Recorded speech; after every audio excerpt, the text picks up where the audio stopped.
trust me, come with a real. You here been the front, so you get my meals. I'm gunning for the money in the bank. Coming with a dank, skrilling a tank, rolling with the gang. You sitting out on the sideline tripping. I go to the hole with the rock like Pippin. Yeah.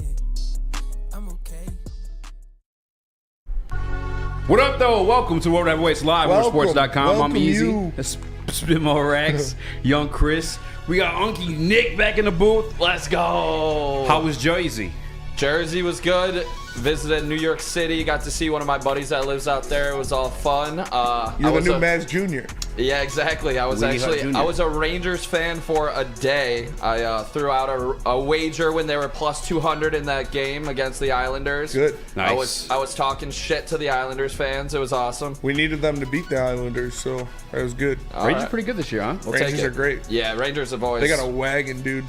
Fat asses. Yeah, a lot of great players. Lafreniere, Trouba, Zibanejad. Like, they've got a ton of guys over there. I feel like they disappoint like every year, though. Oh, they do. You think they'll do it this year? I think this year they'll be legit. I could see them making the finals this year, honestly. I can see it. Yeah. Kind of fit, kind of fat. Nice shirt. Thanks. Brand new? My sister got them for me for Christmas. Nice. Yeah. How'd you take that one? Makes sense. Yeah, it's like, all right, that's fair. Yeah. Can't complain too much. Do they have accents out there, Nick? Nothing crazy, honestly. Like, did we oversell it when we make fun of them? Yeah. New York. Yeah. I We mean, drive like you're from Jersey. I didn't see anything too crazy, but I remember I was like thanking people, and I was like, they don't give a shit. I'm like, being Midwest polite, and Yeah. they're like, just they don't give a hell. Yeah, they don't care at all. So Is it just me? And I think we've had this conversation before. If not, it's definitely been a conversation on BDE. But we have like the way like this is how you should speak English outside of like Yes. English, Yes. like London English. So when I get told I have an accent, I'm always like, We definitely have accents to other people. Like, I mean, whenever I went to Myrtle Beach, and they asked us where we were from, and we just said Detroit because Warren, where's Warren?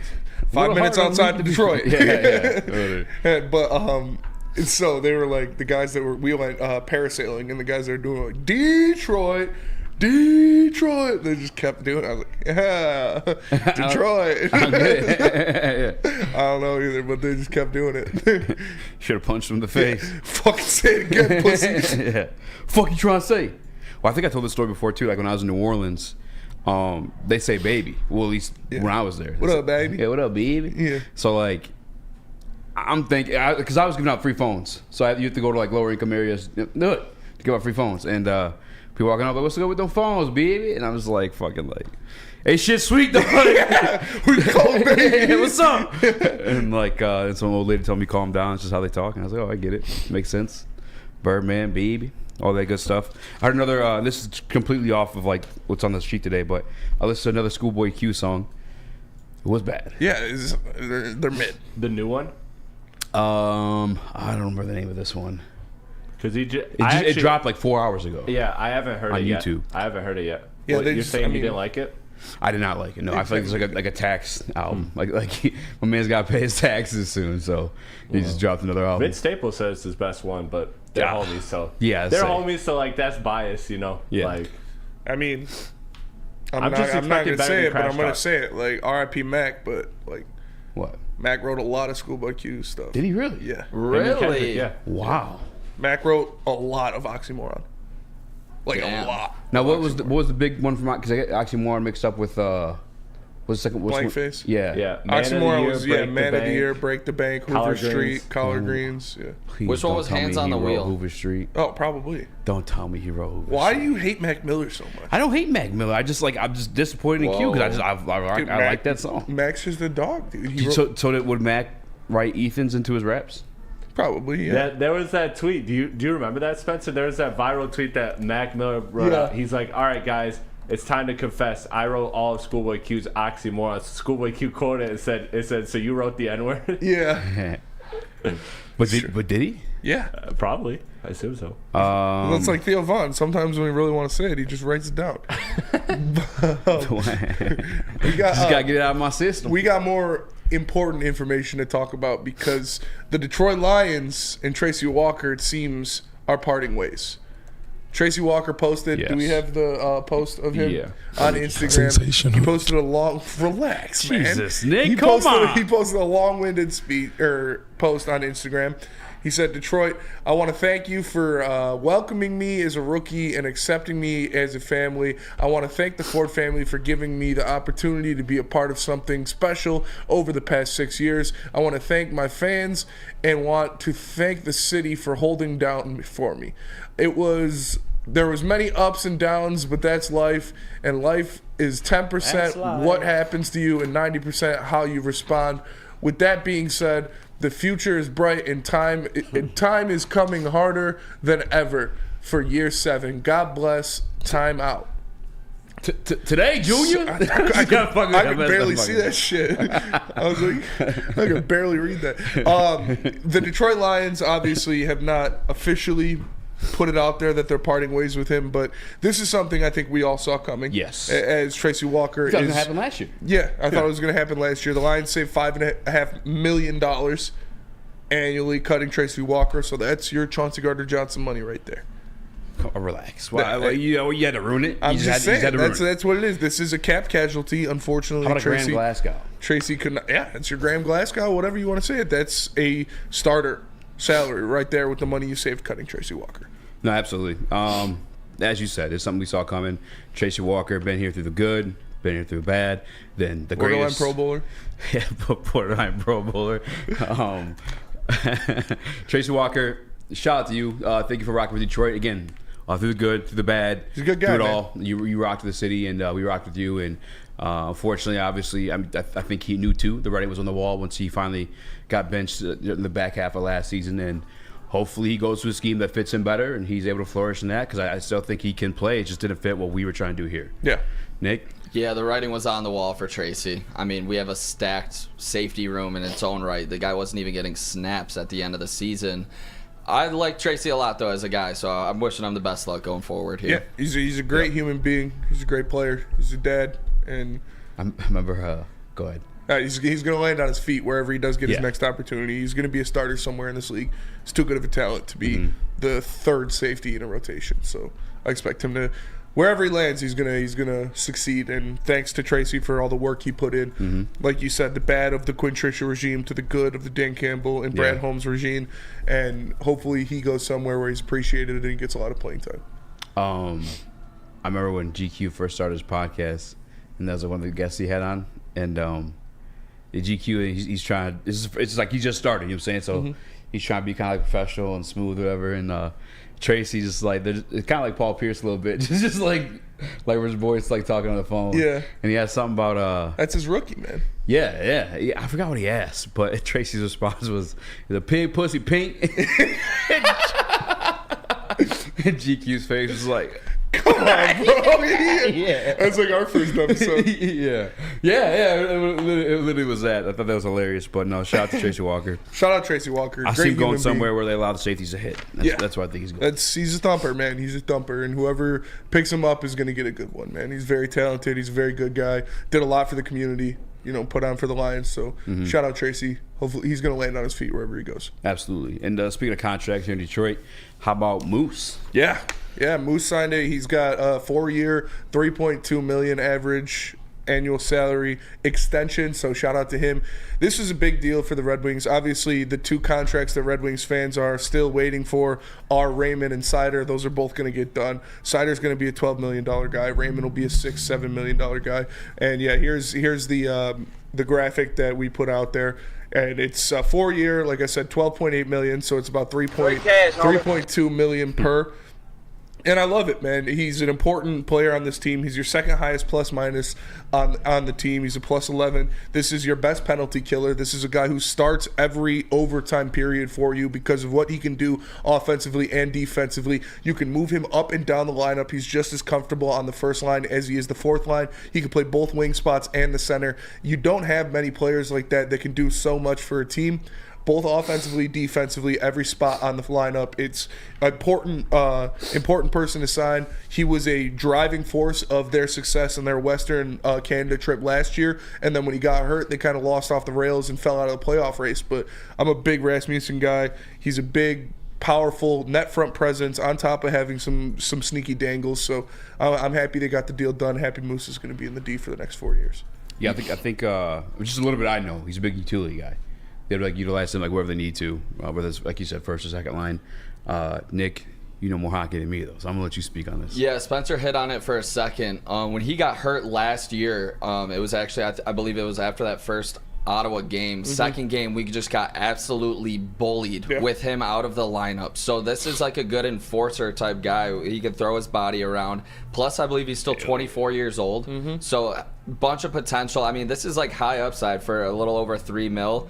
I think he's a perfect guy that you need on every type of playoff team. And obviously, Steve Yzerman believes that as well. So love the deal. I'm glad we got done. 3.2 in the NHL is yesterday's $2 million contract. So this is a great deal for a guy this size. Like I said, he's probably your best two-way forward you have on the roster. He was playing the first line a couple nights ago. You could put him on the fourth line. He could play center, both wing positions. So it's good to have him back.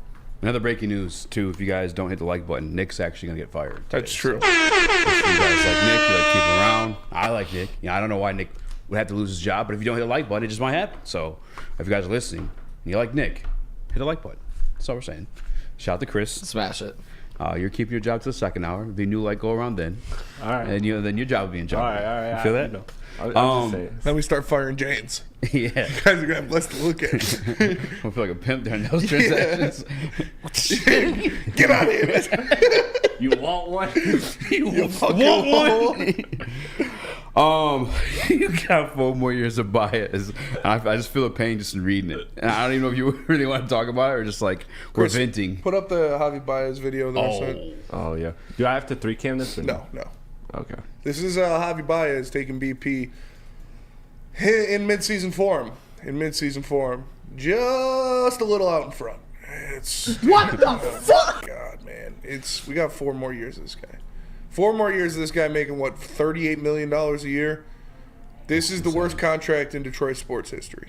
In Detroit sports history? Worse than Josh Smith? Yes. This is worse than Josh Smith? This is worse than Josh Smith. Really? Nicholas Koloff, can you confirm? Because you can't move away from it. You can't move off of it. You can't cut him. You can't do anything. You can't cut him. And it's so bad. The worst part of it is they gave him a player option, not a team option, last year. It was a player option. So he's like, do I opt in to $200 million in Detroit or hit the market and get paid $10 million a year? What do you think I'm going to do? So 4 more years of Javi. El Mago, best shape of his career. Oh, dude, I was dying when I saw the chat. That shit was so funny. It's the new Miggy. El Mago in the best shape of his career. Let's see, man. Way worse than Josh Smith, says Broder. Yeah, it's Al Avila right here, buddy. Motherfucker, oh, man. If I saw Al Avila in real life, I'd probably spit in his face. He just destroyed this team, never won a trade, signed that garbage-ass contract on his way out, traded Michael Fulmer for peanuts. Horrid. At least we got young guys. Like, I was looking at Max Clark. You know the kids today? You know what they're saying with ball players? Aura. You got that aura. Max Clark has aura.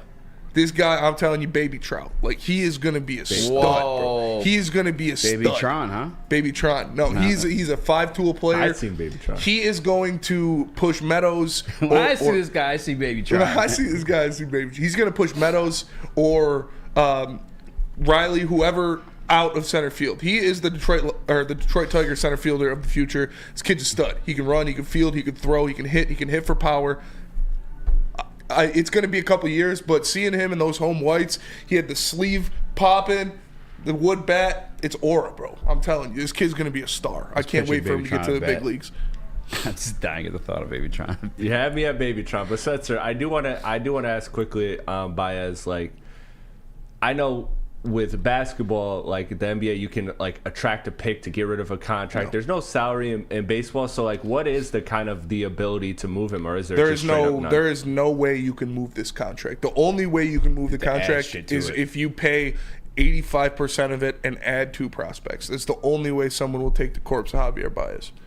Yeah, you got to just just got to eat it. If he is as bad as last year, he should not be playing halfway through the season. No, and we just have to eat the contract, which I'm willing to do. There's not even like a salary cap in baseball. They can spend as much money as they want. I still can't believe that this team doesn't have a third effing baseman when we're supposed to be contending for the Central. They're doing it by committee, which sucks. You know, you'd like to see an everyday third baseman, but right now they're rolling with Ibanez, McKinstry, and Vierling. I don't like that. Yeah, I don't either, personally. I think Ibanez is going to win it. I would love to see Jace Young go out there and hit fucking 370 with a couple dongs in spring and win that job, but I don't think it's going to happen. Yeah, he would have to absolutely go off. And then with Max Clark, I hope he does get to a hot start. I have high hopes for him, but I got to see that power stroke before. Like, I know they say 5-tool. I know, like, the exit velo's there. I want to see him really ball out because we passed on Wyatt Langford, who may make the Rangers out of camp, and he's like the favorite for Rookie of the Year. He's going to be better than Wyatt Langford.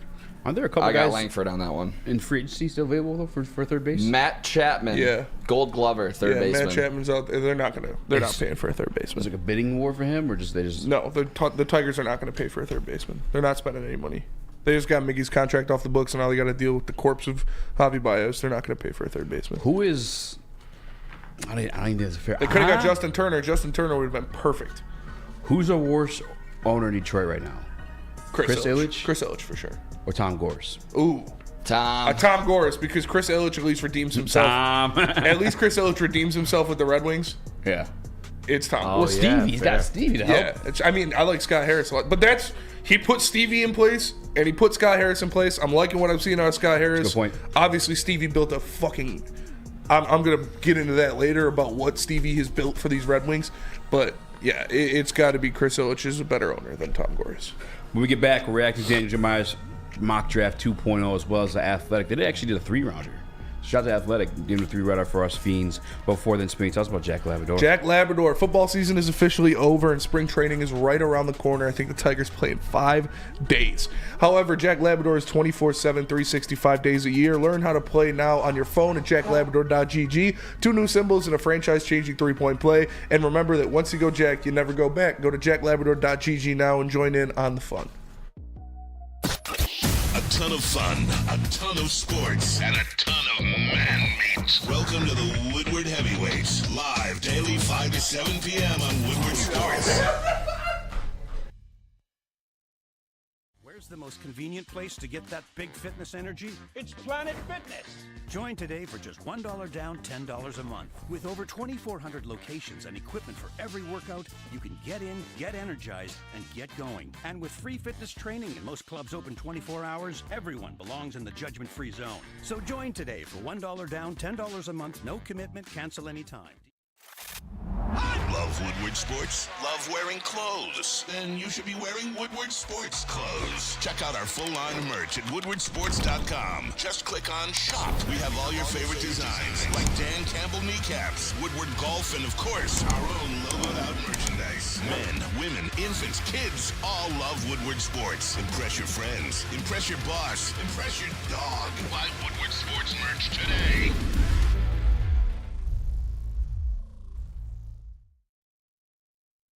Are you tired of wearing the same old Detroit sports merch? It's a new era in sports wearable, amazing appeal, the ultimate swag. Check out Woodward Sports' latest gear at woodwardsports.com by clicking the shop tab. They got hoodies, tees, hats, all guaranteed to turn heads. Get the latest designs today at woodwardsports.com by clicking the shop tab. What up, though? Welcome back to Woodward Heavyweights live on WoodwardSports.com. I'm Eazy, Spinmo Rax. Hello. Young Chris, Unky Nick, and I promised you we're going to talk football. You did go over a little bit last segment into the break. I want to give the football segment the time it deserves. We might clip it for our YouTube channel. So I got to ask, and we never talked this in the first place, so be happy with this, Spinny. Nick, why not Chapman? Matt Broder, Woodward Sports Chat says, stay out, Matt Chapman. Why not? I don't like that take from Broder. Ooh. Damn. Well, I mean, Matt Chapman is a veteran pro, multi-year Gold Glove winner. He had a little bit of an offseason when it came to the plate, but he still would be like the 3rd best hitter on this team. I think it's saying more than a little bit of an offseason. He struggled at the plate last year. It's tough, but I mean, I'd take it. I'm not going to say stay out Matt Chapman. Like, I would rather take Matt Chapman over a platoon at third base, because how often does that work when you've got Ibanez for lefties and then righties you got Vierling and McKinstry? Like, I don't know. The hot corner, having a guy there every day would be extremely impressive. You could bring in Matt Chapman. I would rather have Matt Chapman be a tutor to a Colt Keith and a Jace Young than a Javi Baez. Just saying. Like, I think that would be a better scenario, but it's not going to happen. They're not going to pay this guy. They're not going to pay a third baseman this year. Even though if they got a third baseman, their odds to win the Central would jump up. But what, just because they don't want to? Or, like, is it an they're not going. thing? They just got off of Miguel Cabrera's contract. This is the first year without Miggy getting paid. They got to pay Baez all that money. They're not going to sign a third baseman yet. They're still. They could win the Central, but just because the Central is dog water, it's the worst division in baseball. So that's why they can win the Central, which I think they will, honestly. I have pretty high hopes for them, but they're not ready to spend yet because they know even winning the Central, you'll probably maybe win a game in the playoffs if you get swept in the first round. There's no point in investing a $100 million contract into an aging veteran on a team that you don't expect to do much right now. I believe they have the potential to do something. In if the playoffs? playoffs? Yeah, 100%. Because with Skubal on the mound, I like my odds against anybody in that first game. And then I guess we'll see how guys like Mize progress. But Matt Chapman, OPS would have been fourth best on the Tigers last year, just behind Spencer Torkelson. Yeah, I mean, that's not saying much, though. I know, but we need improvements. Yeah. And that would be like a solid bat that I believe we would need. I just think they have the money. Why not spend it? That's where I'm at with it. Obviously, Javi Baez is a train wreck, but I think Matt Chapman would help these young players have like a reliable bat in the lineup, I think, and obviously great defense with multi-gold gloves. Yeah. Gold gloves. Broder says signing Matt Chapman takes away almost all at bats from Ibanez, Vierling, McKinstry, and Jace Young. And that's true. Like, it's, again, I'm not as high as on them as you. I don't think they're a Matt Chapman away from winning a playoff series. I think they need more than that. And this is the year where you need to see it out of the young guys. This is the year where you need Riley Green to play 130, 140 plus games. Torkelson, I got 40 dongs on the year for Torkelson. I think he goes out there, has a Silver Slugger level season at first base. I think we'll see what we get out of Colt Keith. I'm excited for him. I think he can be great at that spot. But you need the young guys to improve. You need the young guys to go out there and shine. And third base, you might have somebody here. You know, Ibanez looked good in spots. McKinstry looked good in spots. And Jace Young is obviously their third baseman of the future. So I think bringing in Matt Chapman would kind of balk down those young guys for sure. Plus, he's ugly. Like, why the fuck would you sign that ugly motherfucker? That's true. It's so stupid. Yeah, it's baseball. I feel like nobody thought the Twins were hot shit last year. You know, I mean, the Central is the worst division in baseball, and they beat the Blue Jays in the playoffs. Like, Yeah. I feel like things can happen here. That's true. And I don't know. I would like to see a veteran in that lineup. I just don't know why I don't we even know if aren't the Blue spending. Jays make the playoffs this year, though. Yeah, Like, with New York getting back to what it was, like, New York's not going to have the same season they did last year. I don't know. Orioles are dogs now. The Orioles are dogs now. Boston's always a contender. Tampa Bay, you know, they're going to be in there at the end of the year. Tampa Bay's going to have right around 90 wins. So, like, every year. But we'll see. We'll see. And again, we are going to be reacting to Daniel Jeremiah's mock draft 2.0. But I just want to get these things out of the way because I didn't participate in baseball. Tigers baseball it is since they. This is going to be a fun year. This is going to be a fun year to watch the Tigers, man. They got a lot of young guys. I talked about I need to see Riley Green stay healthy. I need to see Riley Green play 140 games this year at least. Like, Riley, when he plays, is electric. He's fantastic. Obviously, he's a fantastic fielder, and at the plate, he's probably your best pound-for-pound hitter when it comes to OPS and different things like that. But he needs to play a majority of the season this year. I think Torkelson is going to have a huge step. I think his slugging percentage goes up through the roof. We saw his exit velo and his hard hit rate last year were insane for the amount of outs he was getting. Like, the dude was hitting 120 mile per hour line outs to left field. And it's like fuck. Like, he squares it up. He puts the barrel on the ball. He just hit it to somebody. And that's not going to happen again this year. So I'm excited to see what he can do. Like I said, he had 30 last year. I could see him hitting 40 dongs this year. And on top of that, you've got a guy in Parker Meadows who I think is going to be very good in center field. So you could take some of that fight off of Riley. You can move Riley to one of the corner outfield spots or DH even to begin the season so he doesn't have to wear down his body playing center field in Comerica. And I like Carpenter. I don't think Carpenter is going to be a piece for the future, but I like what he can do on this team because you put him in that 5 hole. behind Torkelson, I think he'll have a nice season. What got Baez the contract to begin with? Huh? What got Baez that contract? They needed a shortstop. They did not have a shortstop, and it was between Correa and Baez. They didn't offer Correa enough money. They offered Baez what they offered Correa, and he took it. On the market, it was Corey Seager, Marcus Semien, Trevor Story, Carlos Correa, Javi Baez. We end up with the worst one of the contract because we didn't want to spend that extra money. Trevor Story's not too hot either. So that was a cheap move, I think, from Illich, going cheap when we should have brought in probably. I mean, Seager's a dog, but I would have still rather had Correa. I mean, you can play him. Orioles winning it all this year, says Daniel Will. Dude, the Orioles came out of fucking nowhere. Didn't they just get Corbin Burns too, former Cy Young? Yeah. Orioles they're gonna have a nice squad this year for sure. Like I kind of did. He does like these 4 championship parlays every year. Chiefs in the Super Bowl was this year. They get the Rangers in NHL, Orioles in baseball. I forget who we had in basketball. Hopefully there's somebody on the West because nobody in the East is winning this year. Have you been seeing this shit about Doc Rivers? Yeah. Like they're terrible. Bro doesn't want to be there. I think it's the Clippers, man. I really think this is the year for the Clippers. So crazy. I do. I mean, when they're playing, they look like the best championship. Yes, they look like the best team when they're clicking. But obviously, we know Clippers going to clip. Their 5-man like big guard rotation is sleeping on crazy. Denver. People are just sleeping on Denver, man. Yeah. I know it's safe. I know it's not sexy, but they're so Jokic, good. Why could you go away from them? Come playoff time, Jokic shows that he could just do it all himself, and he can make anybody into a 20-point per game scorer. He was given KCP was having 20-point nights. Bruce Brown was having 20-point nights. Like Christian Braun was having 18-point games. Yeah. Like he doesn't need a lot. And Broder makes a good point. He says if Flaherty and Maeda pitch decent, this Tiger staff is no joke. Yeah, like having Flaherty and Maeda as your 4th and 5th starters potentially in this rotation is very good. You know, we know Scooble's the ace. Scooble's got Cy Young potential this year. Like the kid's gonna be dealing. He was hitting 100 on the gun today, so that's something you love to see. Casey Mize, if he can come back, if he can be not even what we expected out of him, because obviously you're 1-1, you expect a shutdown ace, but if he could be what we expected out of Scooble, that's a great 1-2. You got Matt Manning, and Reese Olson was lights out. Love Reese Olson. Lights out at the end of the year last year. So if he can continue that for a whole season, obviously it's different when you're pitching 30 starts compared to 7, but with Maeda and Flaherty sprinkled in between there, they could go a 6-man rotation, and I would not be mad about it.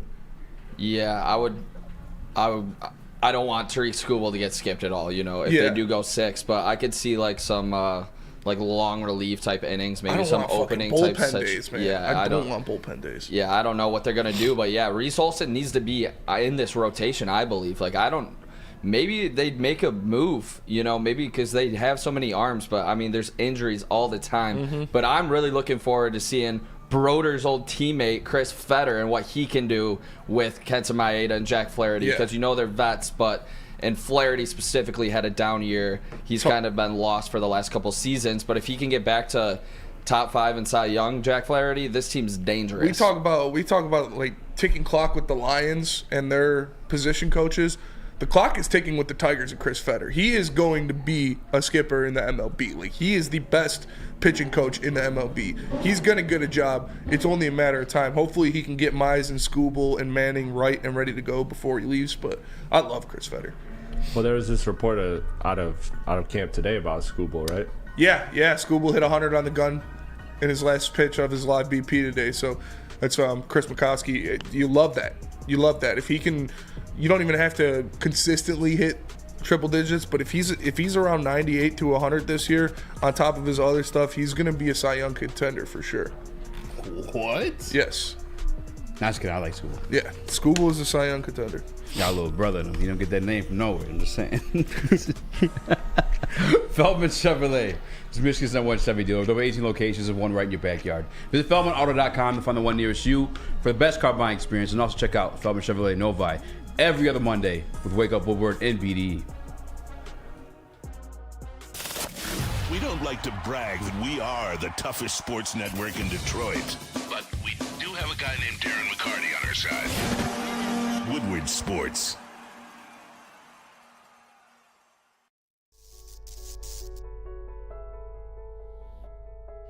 We've just received word. The world's cannabis supply has vanished. The public is outraged and has taken to the streets in response to this tragedy. The individual responsible acted alone, and we can only hope they will make things right soon.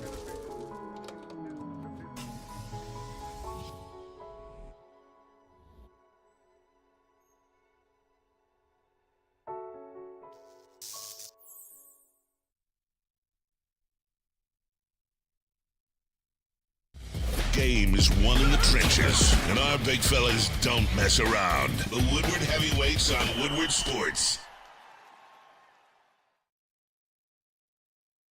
What happens when you run a great business for over 50 years? You expand and offer more products to more people. That is exactly what Les Stanford did by adding Les Stanford Buick GMC, the same great service the customers have come to know and trust on Woodward Avenue, just south of 9 Mile. Check out Les Stanford in Dearborn today and find the brand you want at lesstanford.com.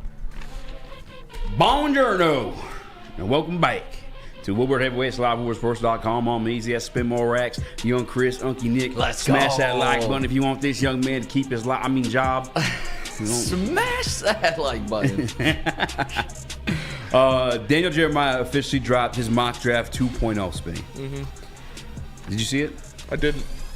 Chris, you might put up the Daniel Jeremiah just did one first round, so we'll react to his first. He went with a pick that, doesn't sound sexy on paper, but then when you translate from paper to film, this guy, Spinny, I fell in love. Yeah. I felt it's not usually where you find a guy, and offensive linemen usually they're kind of like it's boring film to watch sometimes unless you watch like an elite guy. He is this. This is the story of a girl who cried a river and drowned the whole world. Why she looks so sad in photographs. I absolutely love her. With Zach Frazier. Yes, Zach Frazier. He's currently sent out of West Virginia. This is the mock-up on him. It says the Lions starting guards are scheduled to reach free agency this offseason, and it feels like Dan Campbell's the type of player. Oh, this feels like a Dan Campbell type player. Frazier, a state champion wrestler. Ooh, I like repeat, that. A state champion wrestler in high school could step right in at guard and eventually move to center. Yes. One, for the versatility, because obviously, yes, we're going to be out without. I think we're bringing Graham Glasgow back for sure. He's the cheaper of the two, and he has like roots here in Michigan, going here like to literally to Michigan, and then having like I guess starting his career with Taylor Decker, Frank Ragnow, and the boys beforehand. But on top of that, you draft him when he retires, move him into center, and then you put on the film, Spinny. Yeah. Like Daniel Jeremiah said, he's a state champion wrestler in high school. He forgot to mention, man's a 4-time state champion wrestler in high school. And when you put on the film, it shows. It's kind of average size. He's like 6'4", 310. But when he puts his paws on these boys, they're going down. Even in pass reps, he's taking guys and he's literally just flipping them to the side. There was one, and I couldn't tell. It's number 99, I believe it's for Tennessee or Syracuse. I want to find out who. Because it was a big boy. It was a big one. He caught my eye on film. I'm like, oh, what's this defensive tackle going to do here? Like, what's he going to do with this guy? Because, again, he's only, 6'4" in the NFL is like, not that big. It's still big, but yeah. Took this motherfucker. On a pass rush rep, though. It's just insane, man. This guy is freakishly strong. The knock on him, Spinny, he's overly aggressive. The knock on this guy is that he's too aggressive. That's not a bad thing in my eyes. That's not for a Dan Campbell team. That's a Dan Campbell guy if I've ever heard one. Bro, I fell in love. If your knocks are, he's too big, he's too aggressive, he plays too hard. Like, that's a Dan Campbell guy. Too aggressive? Yeah. Come on, man. Dude, I'm with it. I'm with picking interior offensive line in those first two picks. I think it's something that has to be done. Whether you're going first round or with that second round pick, I think you need to grab an interior offensive lineman there. I think you need to grab a guy who could start day one at left guard because they're not signing Jonah. Yeah. I think they'll bring back Graham. I hope they bring back Graham, but they're not signing Jonah. And with releasing Tracy Walker, you got that $5.5 million that you can throw at Graham Glasgow and say, here, come back. We need you.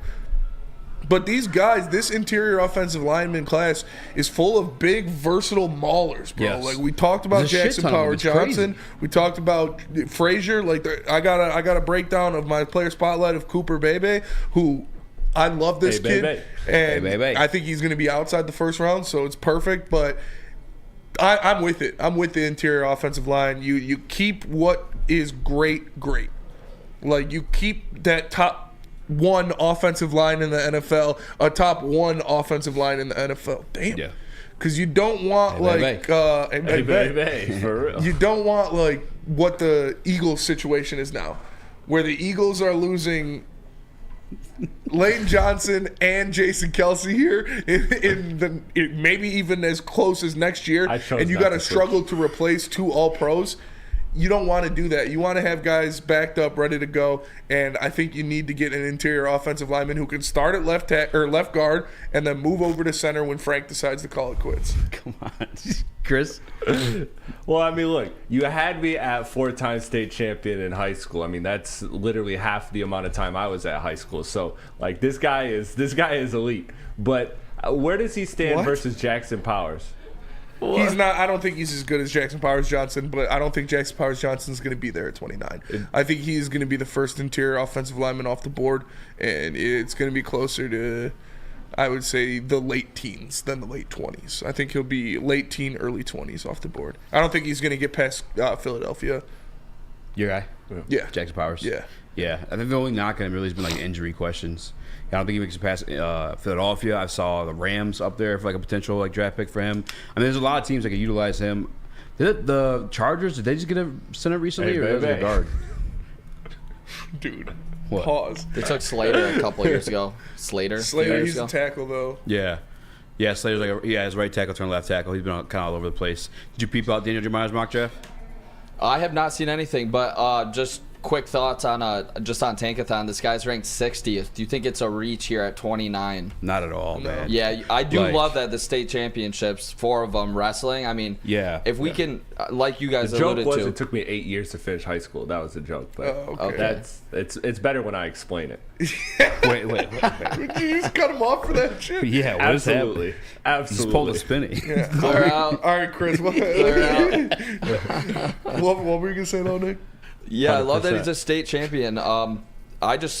We need to keep this offensive line elite. We've seen our offense and what they were able to do this season. We should not get anything away from that, because this team, as soon as the defense perks up, we're going to be in the Super Bowl here shortly. Yo, shout out to the chat. I thought Kalamazoo was joking. I believe Lunchbox Hooligans, I thought they were joking. No, he's actually, They actually just sent beer money for Friday. No way, for real? Let's go. Lunchbox Hooligans, Kalamazoo, you guys decide on what we drink Friday. We drink that during Friday's show. Nooners. Shout out to you guys for Let's that go. one. Nooners. I'm not trying to drink beer. I kind of want to do Nooners too. I agree. They sent it, so I'm letting them have the fun of doing that. I'm not Chris, trying to drink beer. I actually do. So Eduardo O'Neill asked, do I have film on this guy? I actually do. I'm going to send it to Chris right now on Slack. And I will put it on Twitter as well a little bit later today. Now, we have spotlights coming today as well. Spotlight. Like Spinny said, he's doing Cooper Bebe, who is also a center. Hey, if I'm not mistaken. Hey. He has played left tackle, right tackle, left guard, and right guard in his career. Just saying. Hey, Bebe. Hey. No, but yeah, I have no issue. I don't think this is. I don't think it's a reach at all. Like, remember last year, one of the big heavies I wanted, a defensive tackle, was Keanu Benton. Yeah. One of the things about him as a wrestler. And I was like, look, dude, anybody's playing interior offensive lineman or linebacker, not even extended to fullback, was a former wrestler. That's what you want. You want guys who know how to maneuver bodies, take the momentum, and move them to like wherever you need them, especially if you're blocking somebody. We saw that Keanu Benton. We saw a redraft, and I don't necessarily agree with the redraft that we saw. We saw him move to a top 10 in a redraft, where I think he's originally taken the 3rd round. Malcolm Rodriguez, he was a state champion wrestler. That's one of the things that I caught on about him too as a linebacker guy. Obviously, he's not like a all pro or anything like that, but we love him. He's very versatile. Yes, he is. And when he does get in the game, he's impactful. Matter of fact, he had an interception in the MC Conference Championship game. Like, Malcolm's a beast. It's just a trait, and it's a tough fucking sport, man. It is a tough sport. Tougher than like almost anything. Great instincts, Malcolm. Yes, and great instincts too. Everyone knows when he hip tossed Kelce. That was pretty awesome. sick. Legendary. That's how Jason Kelce explained it. Chris, do you have that video by chance? I did not grab it yet. I didn't know it was sent. I got you. Are you good? Give me 2 seconds. Yeah, no, I was totally down with this one. We do have the athletics mock draft to go over too. I'm gonna stall here a little bit though, so we get a little bit of Frazier's film up there. All right. Because you'll see it. It's very evident that the man's violent. Want a 3 cam or no? Yeah, you can 3 cam it. Don't matter. All right. Yeah, I probably should 3 cam it actually because it's like Yeah, just to be safe. Yeah, although it is like 22 film, it looks like, at least. All right, here we go. Just got the heavies. Oh, someone passed by with the heavies. Look at this. So he's playing center. Sit your ass down, wait. Yeah, that's Texas too. Come on now. You know who that was? That was me. Devondre Campbell or Devondre Murphy. Campbell, yeah. So this one a little bit of double team. Once you get him by himself, sit your ass down, boy. Fuck you thought you was doing?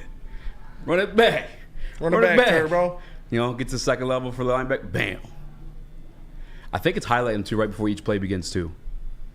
He's playing center? Yeah. Yeah. Every single run snap's been like this. Oh my God. Bro, it's nonstop like this. That's a grown man. Nonstop. Is that Penn State or Auburn? No. I think it's Rice. Either Put him way, in the dirt. this guy's a beast. He's got in the passing game too. I believe in what I sent and from my screen recorder, there's only 1 passing snap, unless I'm just not paying attention. I was really just watching him. But he's good in the passing game too. He's aware. His hands are really physical. What I noticed, he's got a really solid base. Like he doesn't get moved at all. He's literally pancaking everybody. That's TCU. Like every one of these plays, somebody's getting pancaked and ran to the ground. Like you can watch blocking reps where they're just holding their guy upright and okay, that's a win. But this guy is literally, and almost every single one of them, taking these people to the ground. Yeah. If we draft this kid, and this is, by the way, I'm a guy, if you guys watch the show routinely, I hate taking interior offensive linemen first round. I don't hate it, but I just, in the first half of the first round, I just don't think it's good value.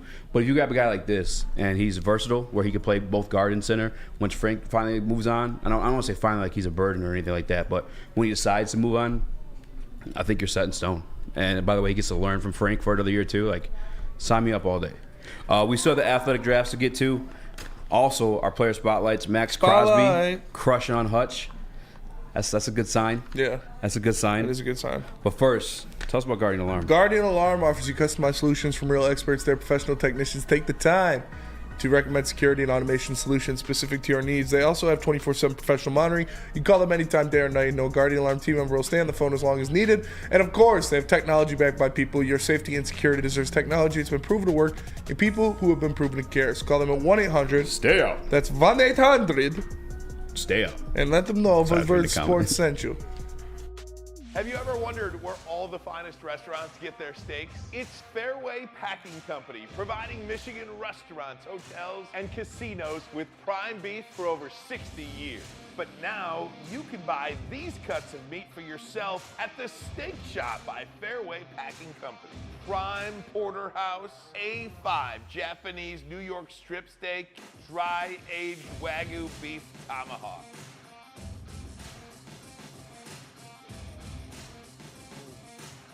Delicious. Get to the Steak Shop today. Enjoy fine wine, have a private party, and get the finest cuts of meat anywhere. The Steak Shop on Mack Avenue in Grosse Pointe Woods, or order online, fairwaypacking.com. How would you like to win not one, but 2 vehicles of your choice? One for you and one for your wife, your girlfriend, or your best bud. Get to Lady Jane's today for an award-winning haircut and automatically enter for your chance to win. Courtesy of Les Stanford Buick GMC of Ferndale. Lady Jane's, open 7 days a week, walk in anytime. It's wicked awesome. A ton of fun, a ton of sports, and a ton of man-meat. Welcome to the Woodward Heavyweights, live daily 5 to 7 p.m. on Woodward Sports. Dispo Dispensary is the best in the business. They got the best brands. They got multiple different products. The best curated cannabis in the business, the best bud tenders, the best deals, the best everything. I'm not capping. I mean this wholeheartedly. If you guys can't make it there, if you go over to Romeo, they're open until midnight. If you can't make it there, and it's quite the facility, and quite the facilities walking around, if you know what I mean. Somebody asked me where to find the girls at Dispo, one of the spots. There's some nice girls at Dispo. Open till midnight. They're there all day. But if you can't make it there, they got Dispo-2. It's disposhops.com. Dispo, your local cannabis plug. Buongiorno. Welcome back to World Heavyweights Live, WorldSports.com. I'm Eazy, joined by my guy Spinmo Rax. We got young Chris, Nicholas Koloff. Smash that like button if you'd like him to keep his job. Yeah. Be a friend, tell a friend, share the stream. If we don't get 100 likes, we're going to beat the shit out of him after the show. We're going to jump Nick and beat the living fuck. Look at this skinny fuck. We're going to beat the shove. Come at me, bro. True story. One time a drunk Nick told me two things, actually, two funny things. The first one, oh boy, yeah, oh boy. we're downtown, we're alone. What? This guy goes, "This is my city," and then, Dude, we took a lot of different substances. Yeah, we were on some substances, and Nick was trying to tell like a serious story, but like we were on substances. We were laughing. Yeah, so we couldn't stop so laughing, hard, dude. And Nick goes, "Shut up on my jaw." Drunk Nick has the confidence of 10 full-grown men. This is fucking. And then like again the substance, we just laughed even harder. Yeah, I was. Shout out to Sean Davish. Shout out to Sean Dispo. Oh, yeah. Dispo. Was Dispo. that night too? No, it's Christmas Oh, party. yeah. Yeah, Chris was being hella disrespectful too. Yeah, Chris was being Bro, you did the right thing by the way because you shouldn't have been driving. But Chris bought a brand new car, like 2 weeks old at that point, right? Yeah, it was like 2 weeks old. I just left it. Just gives us the keys. It's like, all right, guys, I can't drive. I'm going with my friends to keep partying. Just I'll meet you up in the morning. Just disappear. Yeah. Fuck yeah.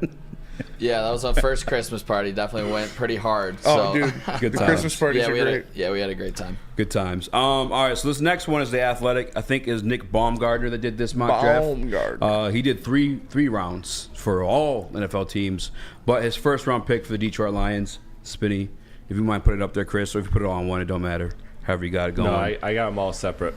Okay. I figured that was Go best. ahead and do the first round pick then. It was Kool-Aid McKinstry. I figured I'd start with the second Quarterback round. out of Alabama, Spinny. Yep. How you feel? Sound disappointed. Yeah, I mean, I don't think he fits, but I'm not gonna be mad at it. Wait, let me read it. It does not fit. No, you wanted to read it. Okay. I like to read. You know, Ethan's can't read. The Lions are in dire need of cornerback help. Although they also need. You can't really read. Although they also need to address the edge spot opposite of Aiden Hutchinson. McKinstry, Arnold's running mate at Alabama, was the higher-rated recruit due to his terrific combination of size, 6'1", 195, length, and athletic balance. A very patient player, McKinstry could help Detroit right away. Yeah, I mean. Damn. No, it's like I'm not going to be mad if they take Kool-Aid. I think he's going to be a good player. I just don't see him as that lockdown man coverage corner that we need. Yeah, I don't know his name in the chat. I don't know if he watches live, but he kept hollering at us on Twitter from yesterday's show because we were talking about we want to get like a veteran piece, a guy that could truly be like a CB1 versus kind of banking on a rookie to do it because you can name me one in the last 40 years. Talking about a rookie cornerback that's held on to like CB1 on a Super Bowl team. And it's Trent McDuffie. Yeah. Like last year. And he's a dog, so I'm not taking anything away from that. You have L'Jarius Sneed on the other side. You also got L'Jarius Sneed on the other side. Chris Jones.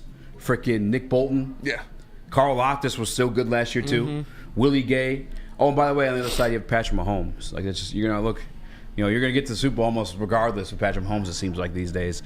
But Kool-Aid McKinstry, I don't hate it. I'm kind of the same way as you. I feel like we might be sleeping on him just a little bit, just because the Terrion Arnold stats, they're up there, but a lot of it's credited to the fact that like Kool-Aid only got targeted 45 times. And if you're only getting targeted 45 times for the college season, that means like you're locking your guy down. Mm-hmm. I think it's just like, I know when I watch, what people want to see is like the quick like lateral movements for like the quicker dudes. But I don't know, man. I feel like something's got to be there. We're just like overlooking it. Maybe. Because you don't get just targeted 45 times for not being good. You know what I'm saying? Yeah. I don't know. Where you at with it, Nick? I would be okay with it. I mean, I think it's like a swing for the fence type move when you are drafting like at 29 there. I mean, we talked about it before. Like the Chiefs drafted Carl Loftus. It ended up working out, and obviously he's a D lineman, but he transformed that defense. Like no matter what we have to hit on this pick, I still do not believe that they will be drafting at 29. I believe Brad Holmes trades up and gets his guy. If it is Kool-Aid McKinstry, I mean, he just has to have the like intangible, like the traits that we talk about in those in the locker room off the field that Dan Campbell looks for. And if AG keeps bringing pressure, I mean, I like I like the way this defense is headed. I would rather have TJ Tampa in the second round than Kool-Aid in the first. Honestly, I'm with TJ Tampa son. Yeah. So like I'm kind of the same. What team does he play for? Iowa State. Yeah, he's got the build. Cyclones. He's long. He's got like 6'1", 6'2", like 190 something. Chris, do you have any opinions on Kool-Aid McKinstry?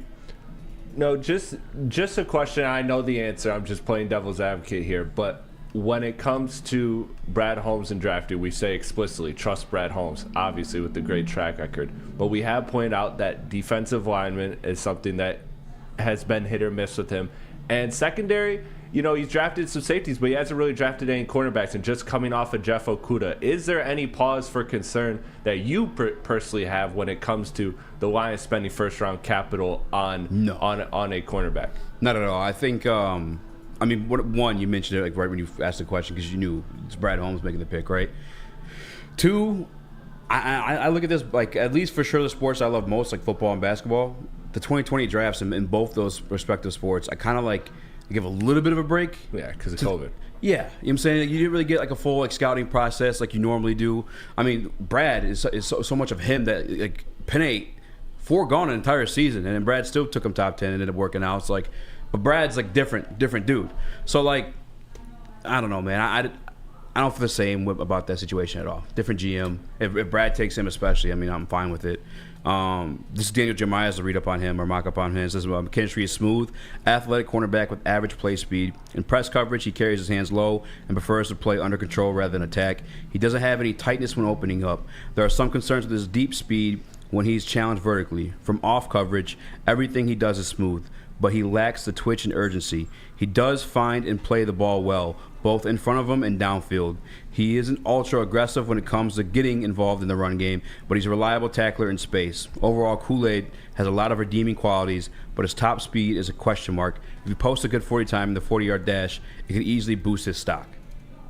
And again, this is a guy, like I said before, like he's more of a zone corner than he is a man corner. Yes, I wouldn't say more of a. He's much better in zone than he is in man. And yeah, like if you want to Bama cornerback against Terrion Arnold, that guy, but you'd have to trade up some serious capital to get him. Mm-hmm. And that's why I've been so focused on the interior offensive line for those first two picks, because I do think that when it comes down to cornerbacks, that's your option if you wanted at 29. The best case scenario, if you're picking a corner at 29, is Kool-Aid.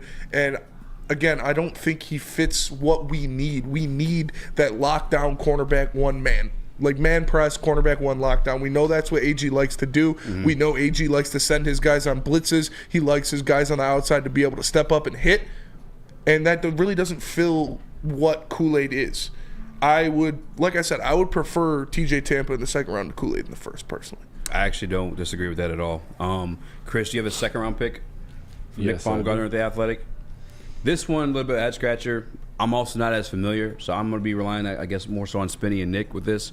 Because I was doing a little bit more homework on my Spotlight, dude. But, actually, this one before that. I apologize. Yeah. This guy I am familiar with. I was thinking about the next one. Adisa Isaac, edge out of Penn State. I don't mind. I don't mind. I don't like this draft, though. No? Adisa Isaac is another guy who he was opposite Chop Robinson all year. Yeah. So you can't really gauge of how good of a straight up. Obviously, he's going to be opposite Aiden Hutchinson, so that's going to help him look good too. But I don't know. It's if you're not. I don't know, man. I don't love that pick. He's not the guy I would want opposite of Aiden Hutchinson based on his play style. Like, I would want a guy more like Chop. You know, we talked about those speed rushers and guys that can use their quick twitch to beat one-on-ones, which is they're going to be seeing a lot if you're opposite of Aiden Hutchinson. That's not the best pick for me. I'd have to see what the board looked like. Again, I'm not mad at this pick. If this is the pick, I'm not going to be like, but it doesn't give me it doesn't make me show my old face on draft night if these are the two picks. They're solid players, but I don't think they would fit exactly what we need. Film analysis from Draft Network says Adisa Isaac is comfortable when aligned in both a 2-point and 3-point stance. As a pass rusher, Isaac showcases good hand usage, often looking to threaten the outside shoulder. Not overly explosive, but has showcased the ability to surprise tackles from time to time. His go-to moves are two-handed swipe to work back to inside and inside hand stab swipe. will also flash the occasional bull rush to keep the offensive lineman away from oversetting to keep their far shoulder clean. It will serve him well to work with an NFL defensive end coach to further develop hand placement and counters. Isaac is excellent on stunts where he can rapidly work from inside and toward the quarterback. Little wasted movement when asked to twist. That's a long one. Yeah, it's a long way of saying he's not an explosive back and he uses his hands to overpower people in college.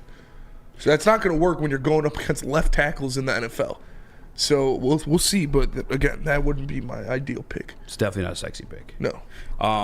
That's like a Tyree Wilson pick. It's funny you bring that up. We'll talk about it a little bit later. We got coming up to break here real quick. Do you want to speed through the next two picks, or you want to come back and finish this? We can speed through them. Who's the next one, Chris? All right. Number 73. 73. Jalen McMillan. This wide is the receiver. one I was gassing out for the previous one. Unfamiliar. Yeah. Couldn't tell you much about him. Nick? Jalen McMillan? Yeah, I believe. Is he a slot guy? I think he is, and I'm thinking. Oh yeah, he's the dude from Washington. Yeah, he was on. I did some. I did some Washington. research preview to the Michigan game, just kind of looking into Penix and whatnot. I mean, Jalen McMillan had a better year in his junior season, if I'm not mistaken. But I mean, Washington's wideouts were all dogs, but he obviously wasn't getting double coverage like Oduze, so he probably had a lot of room to work with. Maybe that's why he was able to put up such good numbers. He had almost 1,100 yards his junior season and then threw up 559 last year. But this is another thing of like, yeah, they might need a receiver in this draft, but they don't need a receiver like this guy. Mm-hmm. They need a big body receiver if they're going to get a receiver. Big body. And I used to be. Oh, man. I don't like these, man. I don't like these picks at all, honestly. What's the size profile on this kid? He's 6'1", 195. I don't hate it. I don't hate it, but I'd rather have, if you're going to take a receiver, I don't think it should be in the first 3 picks, first of all. And second of all, if you're going to take a receiver, I want him to be 6'3 plus. Because that's what we need. We need a red zone threat receiver. We don't need another underneath guy. I feel like this happens in a scenario where we don't bring back Josh Reynolds. But I'm fairly confident we make Josh Reynolds, I think. Even then, how many underneath guys do you need? I mean, that's what this offense is.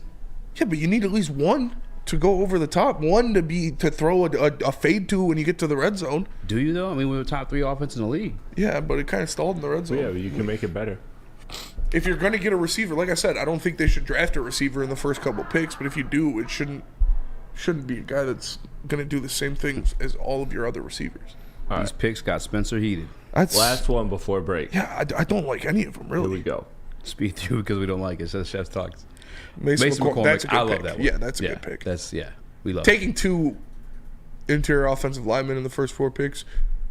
Well, no, this is it's a different one. Yeah, it's different. Okay, yeah, that's a good pick. Yeah, totally redeemed himself. No, I mean that was by far the best pick of that mock. Yeah, by far. Nice.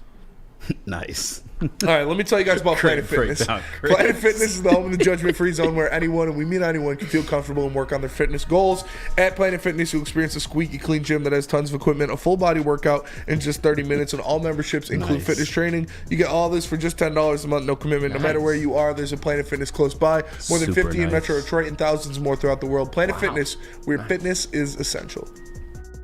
Stop searching for a vehicle and start finding one.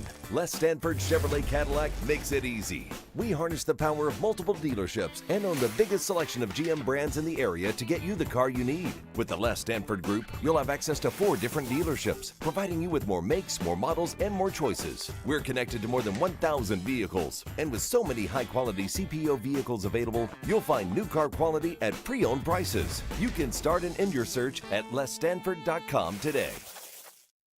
Savor the heart of home at Big Boy with our all-new Down Home Comfort dishes. Feast on home-style goodness with our Southern Comfort Chicken Bowl, veal parmigiana, and apple pie hotcakes. The Down Home delight doesn't stop there. Potato pancakes are back. Dive into the richness of our perfectly crafted potatoes with our classic potato pancakes and our stuffed potato pancakes. Top off your meal with our new gingerbread shake, a seamless blend of creamy vanilla and sweet gingerbread flavors. Nothing beats the comforting taste of Down Home cooking. Enjoy every bite, only at Big Boy. Game is won in the trenches, and our big fellas don't mess around. The Woodward Heavyweights on Woodward Sports. Or Pet the best. Premier Pet Supplies, hands down Michigan's best pet store. Same prices and all the conveniences of the big box and online retailers, with one major difference. They're family and locally owned and operated for 30 plus years. Over 60 brands of food with nutrition experts to help you. Same day, local curbside home delivery. Premier Pet Supply. Give your pet the best. www.premierpetsupply.com. Welcome back to Woodward Heavyweights. Make sure you hit that like button, lickety split, Lickety split, yard. Yard. Guys, seriously, we will murder Nick if we don't hit. I don't even know how many likes we had, Chris. Pork chop never learned how to swim, Let's eh? see. Yeah, that video is so funny. It's 55. It's still alive. Smash that like button. Let's go. Do you think he pre-scripted that, or that's like off the top? I think I was off the top. That was fire for all the top. I took 50 milligrams of that Adderall. I'm feeling real intelligent right now. Answer me anything in the chat. I bet you answer that bitch lickety split, yard. By the way, 55 likes you said? 55. I think it just went down when he hit that dance move. If we don't hit 100, we will murder Nick and eat him. Yeah. Ow. Whoa.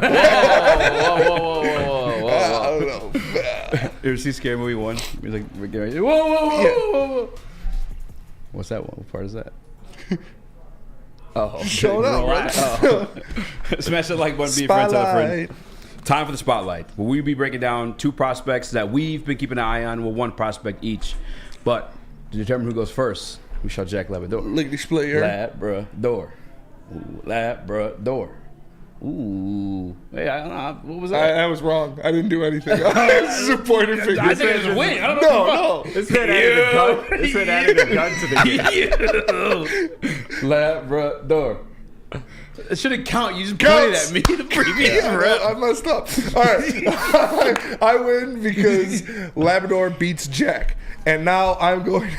I picked Eazy. And now I'm going to break down my player. And this is a guy that I fell in love with. I put the tweet out earlier. It is Cooper Bebe. He is an interior offensive lineman, if that's what you want to call him, because he has played tackle in his career as well at the Kansas State University. He's 6'4", 335 pounds, and I wish Joey was in the chat because he's got shades of Osiris Torrance. That's one of his biggest comps. This guy is a mauler. He is a mauler. He plays aggressive downhill and very fast in the run game. He's comfortable moving around the offensive line. We saw Ben Johnson loves to do this. He is a perfect fit for the run scheme of Ben Johnson. You can move him around, you can put him at tackle, you can motion him in the line, and he is going to move people out of the way. It's impressive to see what he did. We saw right there he was playing right guard and now, or right tackle, and now he's back to his spot at left guard, leading the way, absolutely blowing people up down the field. He gets in front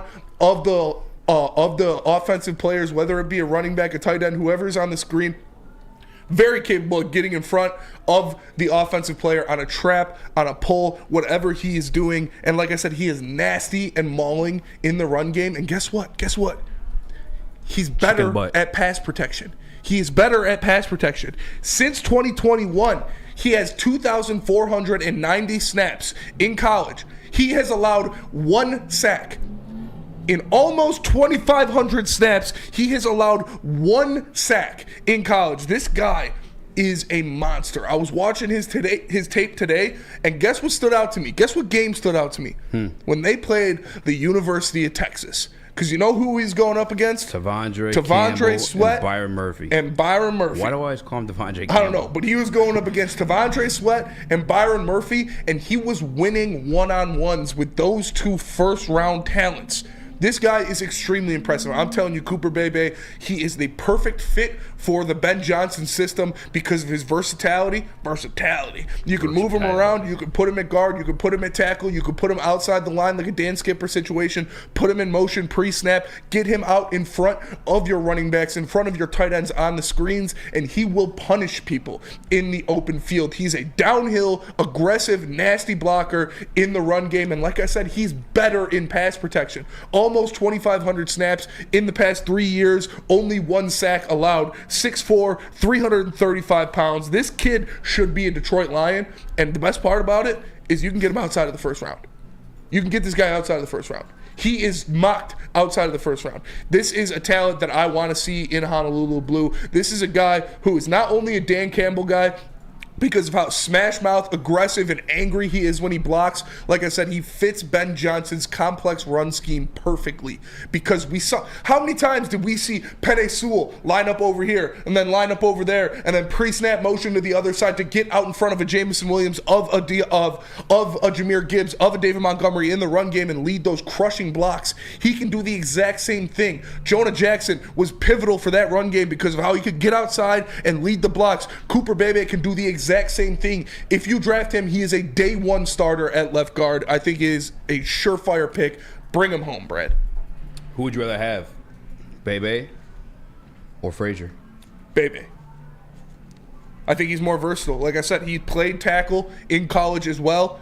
He's played both guard spots. You can put him at right or left tackle. His footwork, like I said, when I break down an offensive lineman, I look at the footwork. And his footwork is very, very nice. Getting in front of these guys, the way he shuffles his feet in the pass game, never gets crossed up, and he's just impressive mountain of a man.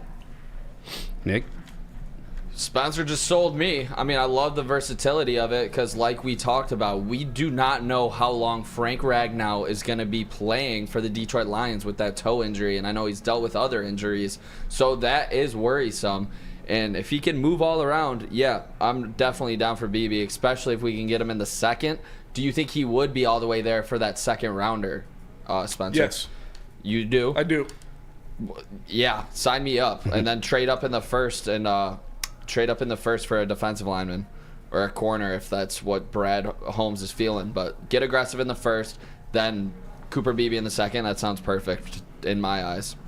I'm trying to see like where they have him going to most mocks, but my fingers ain't working as quick. They ain't working quick enough. I decided to go the opposite side of the ball for my player spotlight. It's a guy that I've seen mocked to Detroit Lions a few times now. He's actually a hometown kid from Southfield, Michigan. Went to Canton High School, and that's Darius Robinson. 6'5" defensive end and or edge out of Mizzou. Now, you put on the tape, he's easily identifiable at 6'5", 296 pounds. He's pushing 300 pounds. He can play inside, he can play outside. I think the versatility is what probably turns him on most for Brad Holmes and company. And I think it's the versatility more from just himself. Because obviously you move him around where he likes to be. But I think it also opens up situations with Aiden Hutchinson, who we also know can play inside and outside. I think he's less of a bend rusher, but more of like a power rusher. He does have multiple moves. I think the one you see him utilize the most is the push-pull in the club. He also has a great swim move too. I think he's raw. He's a little bit raw, and the only thing that concerns me about that is that he's 23 years old. He's a little bit of a super senior, and he's not as young as the other guys you want to look at. You can see like a freak show, like a Trayvon Walker or something like that. You're like, okay, well, look, he's young. We can mold him. We got something to work with here. He's a little bit older. But nonetheless, I think this kid's a freak when it comes to like size. Like I said, the push-pull, the swim. He's obviously at the bull rush. The versatility I like the most, though, is the fact that he brings you things that you can open up with Aiden Hutchinson. Play Aiden Hutchinson a little bit more inside. Mm-hmm. Have him coming from different sides. Because obviously what we learned from this year, going back to the Green Bay game specifically, is that these teams are tailoring passing rush or pass blocking assignments towards Aiden Hutchinson. I'm talking about like we're literally they have the tight end, the running back, the center pulling over from their position over to the tackle to help block Aiden Hutchinson. Well, guess what? If you have a guy you're able to utilize where Hutch is as that bull rusher or that the power end to set over there, you can move Hutch wherever, and that makes that assignment a lot harder to execute versus when Hutch is lining up the same spot every day or every single play. I don't mean to say every day. I don't know why I said that. It's only on Sundays. Sometimes Mondays, Thursdays, and open up Fridays this year too. It's just getting crazy. When I looked at him, a pro comp for me is a guy that we weren't in love with last year, and it was Tyree Wilson. Yeah. A guy that's kind of like the thing that pops off the most with him when you're watching it is the size. Mm-hmm. He had 8.5 sacks. He did have, I believe, his 23. What are the numbers right here? 14 tackles for loss, 8.5 sacks, and 43 tackles in general. Out of the 3 tech, he's a 13% pass rush win rate. Out of the 5 tech, he's an 18% pass rush win rate. And from the wide nines, 19% pass rush win rate, which are phenomenal. But when I'm watching the film right here, I'm not really seeing like winning reps versus more of like a disruptor. Yeah. I'm not personally in love with it. But I got to be honest with you, the value at pick 29, if you're grabbing a piece like that, like Tyree Wilson at 8, or whatever they were talking about taking him last year, or 6. No. Fuck no. What do you mean? Like, why? At pick 29, okay, I'm a little bit more open to it. And like I said, I think what I love the most out of it brings more out of Aiden Hutchinson. I believe it can bring more out of Aiden Hutchinson. I'm not 100% sold on it, but I just seen him scouted to us a few times or mocked to us a few times where I wanted to open up the book and see what this kid really is. I'm still not 100% sure on it, Spinny. Yeah. I would be open to it, but I'm not in love with it. I'm with you on that. I watched his tape earlier in the process, and he was a defensive tackle. He kind of slimmed down to move out to edge this year, and you saw that he didn't really have the fluidity that you want to see with an edge. Again, I've made my piece about what I want opposite Aiden Hutchinson, and that's a speed guy. That's a guy who will beat one-on-ones with moves. I want somebody with a deep bag. I want somebody who's quick burst off the line, and unfortunately, he doesn't fit those molds for me. But I can see where you're coming from, like, he is what Brad Holmes likes. He is a guy like a Josh Pascal, like a Kaminsky, a guy you can move around. He can play inside, he can play outside, he can do a lot of different things, and he's still pretty raw when it comes to playing edge, so he could develop those pass rush moves going forward. He is a great size. Hometown kid is definitely an important part of the story. You know, he'd love to play for the Detroit Lions growing up here, obviously seeing the renaissance of what the Lions are now, but he's not a perfect fit for me opposite Aiden Hutchinson, but I wouldn't be mad at it. Nick? Yeah, this just doesn't scream blue chip defensive prospect that I want in this draft out of Holmes. I keep going back to it, but that's what this defense needs is blue chip top tier talent guys. I just don't believe that this guy Darius Robinson is that.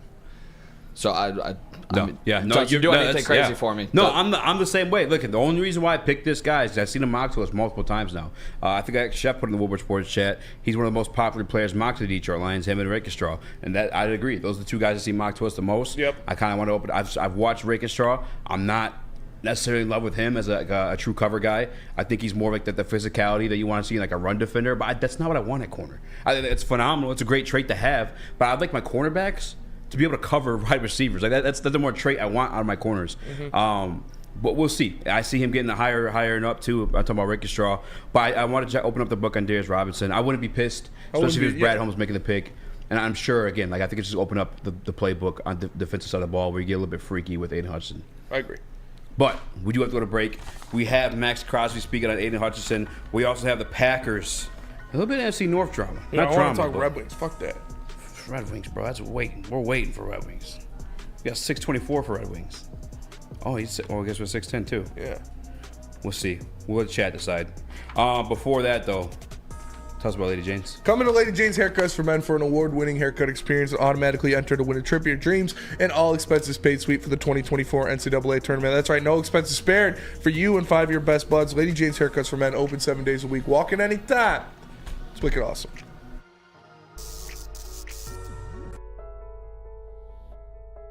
We've just received word. The world's cannabis supply has vanished. The public is outraged and has taken to the streets in response to this tragedy. The individual responsible acted alone, and we can only hope they will make things right soon.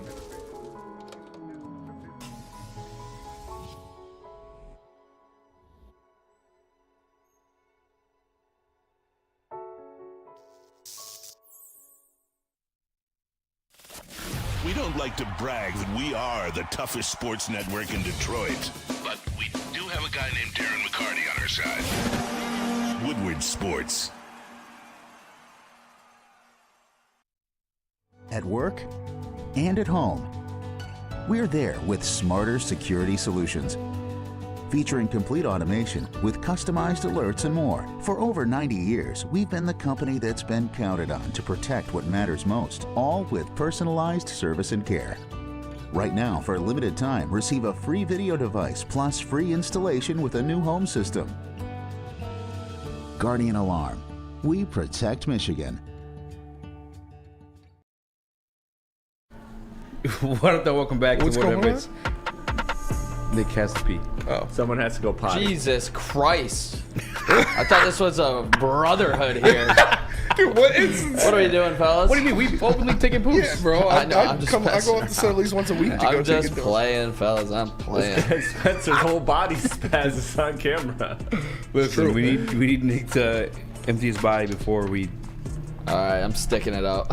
Yeah. All right. Moving on. What's the chat saying? Red Wings, Just Lions. be in that cup behind you. 68% Lions. What do you want to take it, Spinny? We got the Crosby. I mean, we can do the Crosby stuff tomorrow. Okay. Because I don't think we have the video. Okay. So you want to do? We figure out how to download a reel from Instagram. Okay. And then we can do that tomorrow. Lions, Packers. They both have 4 picks in the top 100. Mm-hmm. How worried are you about Green Bay? They are tied with the Lions for most picks in the top 100. They both have 4. It is a little worrisome. You would have thought, you would have hoped that the Packers rebuild would have taken at least a couple of years. But look at they were in the playoffs this year. They won a playoff game this year, and they should have beat the 49ers if we're being honest. But I'm not too worried about it because I do think we have the better talent. I think we have the better draftee of Brad Holmes, a drafter making the picks with Brad Holmes. But the Packers, man, they got a lot of good young talent over there. Yeah. They don't have much cap space, which is why, but they can cut Bakhtiari and move on from Jair Alexander and open up a lot of cap space if they do that. And I assume that's what they're going to do. Maybe not Alexander, but they're definitely going to cut Bakhtiari, and that frees up like $14 million right there. But they have a good young team. We talked about all the talent with Wyatt and obviously Stokes and what's his name, the one everybody hates, the linebacker. Quay Walker. Quay Walker. They've got a lot of young talent on the defense, and I've talked about how I really like their receiving core, and you've spoken very highly of Jordan Love. I've seen what I've seen out of Jordan Love. He looks pretty good. So the Packers aren't going anywhere, man. They're going to be a tough matchup, and they're loading up with more young talent, just like the Lions. Nick, you hung up on GB Reg.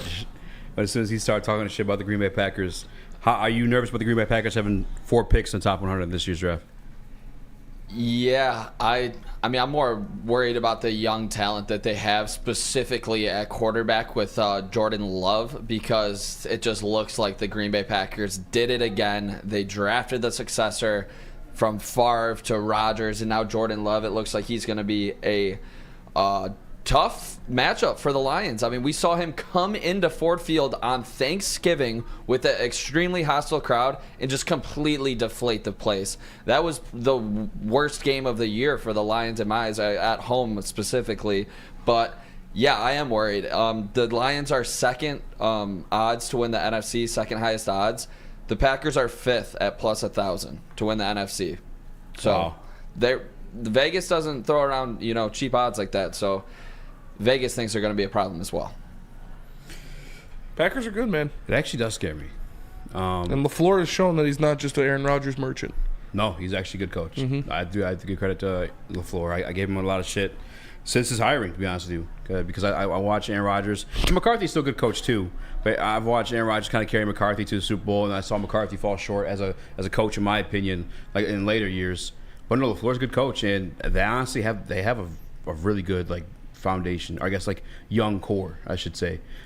You saw Jordan Love go to work. We had the debate last week a little bit between he and CJ Stroud, who had the better weapons. We look at the Green Bay Packers. I think it's Jordan Love who's cooking with less, and the fact they're going to be able to add more to that, I think what they probably should add is a little bit more offensive line help. I feel like they've been kind of inconsistent there too, but the defense also scares me too. I think we were witnesses to that on Thanksgiving. The defense they had made Jared Goff, whatever word you want to use, razzled, shit his pants, fumbled, twice. They got a good front seven. They do have a good front seven. It does make me nervous, if I'm being honest with you. I do want to point out the fact though, and again, that's just 1 year. I could be totally wrong on this, but I thought Lucas Van Ness was a little bit of a shit pick. I do like Luke Musgrave. Luke Musgrave's good. I think Luke Musgrave's going to be really good. But I think I don't know. I'm not in love with the GM's picks. So I'm as nervous as I am for LaFleur to coach up with whatever they may get. I'm not. They don't have Brad Holmes over there making the picks. Exactly. Where we got Brad Holmes making the picks, and we have our own set of 4 picks within the top 100. And top of that, you have Ben Johnson cooking up with them as well. So I think we're good from that front, especially if we address the interior offensive line and bring back Glenn Glasgow. Keep Jared Goff safe, and as long as you have Ben Johnson and Goff and an offensive line, I feel like you can almost cook with whoever's been in there. Yes. That's been the case. I mean, as much as we love Amon-Ra St. Brown, he's been All-Pro. We've won games with Amon-Ra St. Brown absent. As much as we love Dave Montgomery. He's a 1,000+ yard rusher. We've won games with him gone. We've won games with Gibbs gone. Ben Johnson will be able to cook up with whoever as long as he has that offensive line to keep Jared Goff upright, and he's the one calling the plays. It does make me a little bit nervous. It's not going to be a cakewalk, and I don't think that this year probably was a cakewalk. I'm not going to take anything away from that, but I think things will get a little bit harder. I do. Yeah, and Neil Ebner says they need running back. A lot of them want to take Blake Corum. I don't know where Corum falls in this draft. I think he's a 4th or lower round pick. And we'll see what happens there. But going forward, I don't know if Blake Corum fits what they want. He's got a lot of mileage on him. Obviously, he has some of the most highest carry count in the NCAA. Already had the injury. He's a smaller size back. I don't know if he's really going to translate super well into the NFL, but I could see them getting a running back in this draft at some point. I agree. I think they should grab an offensive line, and I do think they need to rebuild that secondary because I think Jaire Alexander's out of there. I do. I think he's going to – obviously, they traded Rasul Douglas at the trade deadline, got rid of him, and I like Stokes as their safety, but – and I think that Darnell Savage is their other safety, but they need some corners too. Yeah. So we'll see what they do in the draft. And Dion talked about it yesterday. It's a pretty deep corner draft. It doesn't have the top end talent like last year did, but there's a lot of good guys you can get in the second, third round at the cornerback position. For sure. Yeah, and as much as like we built up Jordan Love, that offense, I mean, again, going back to the Green Bay game and at Thanksgiving, like Kenny Clark, Devontae Wyatt, Preston Smith, Devontae Campbell, Rashawn Gary, Quay Walker when he does blitz, like those guys, they make me a little bit hesitant. Rashawn Gary's good, man. He's really good.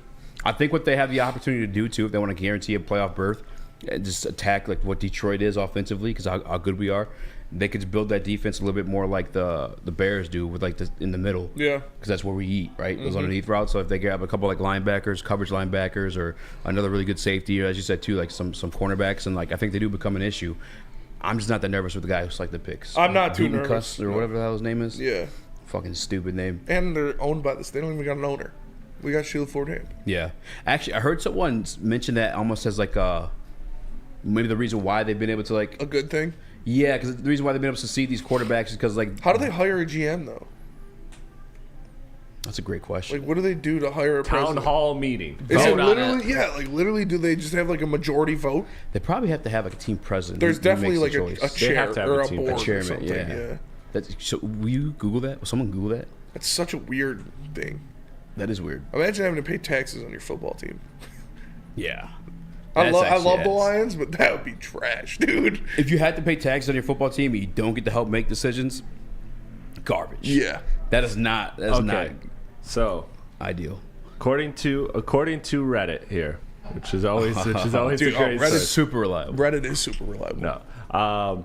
So it says probably a stupid question about how did they choose a GM, and somebody said that Mark Murphy is the president and CEO of the Packers, selected by a board of directors. He represents the team at owners' meetings and acts with the board as acting owner. There's a board of directors just like any publicly owned company or corporation. For example, if you just own stocks. Okay. Which makes sense. That does make sense. So it's how do you decide who's the board of directors, though? That's what I'm saying. I don't know. Who has the smelliest cheese? Who looks the most like a Packer? I was gonna make a point about something. There's like a 70-year-old drunk dude on the board. Yeah. I've been in Green Bay since I was 2 years old. Oh, I saw Bart Starr. That's what I was gonna say. Is they mentioned how like Green Bay drafts these quarterbacks and they allow them to sit more than just like the 1 year. They'll sit them like 2 years. I think it was the case with Jordan Love, and it's a positive thing versus like we have an owner who like can demand something right on the spot. They're impatient with it, and they could say, "What the fuck are we doing? Play this rookie right away." Where they allow themselves to actually like sit and develop these guys behind good quarterbacks. They know how to ferment, man. They love their cheese. That's why you said the cheese joke. It makes more sense. I mean, a drinking joke also works because they have 8 of the top 10 DUIs in Suarez City. Chris is a big Wisconsin guy. He knows all the in and outs. Just a few factoids here and there. Delgado, but who has the fattest Pickles wife? is the first bar who founded has the fattest wife? That'd be a good one. Yeah, we'll figure it out though. I'm not too scared of the Packers. I wouldn't sleep on the Bears either. The Bears are good, man. They got money too. They could make some.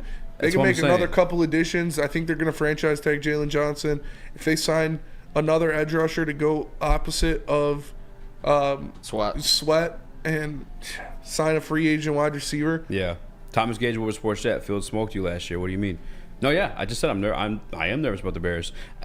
I think if they grab Williams, we have a year to like do our thing. That's why I don't want to call it the last dance. Like this year, guys. I think they're gonna move on. We got a fucking Super Bowl. I think they're getting Williams for sure. I think they're getting Williams too. So I think his rookie, I'm not as scared of him. But like, if you moving on, you probably could be a little bit scared of what they got going on there. Speaking of the Bears here, did you guys hear that Justin Fields took them out of his Instagram? Yes. Mm-hmm. So and he followed Bijan, Drake London, and Kyle Pitts. Oh my God! Yeah. Is that the other part of it? Yeah. The quarter. I've been saying that's where the Falcons Oh, should that go would get. be, dude. Yes. That's so The nasty. Falcons with that the would be running. nasty, dude. If they got who's their offensive coordinator? I don't even know, but I don't even know. Yeah, because they're imagine tired. Ben Johnson was there with fucking all those weapons. That they got a pretty damn good offensive line too. I said it last year, I got killed, but no, Ben would cook. Ben would cook. Ben would cook.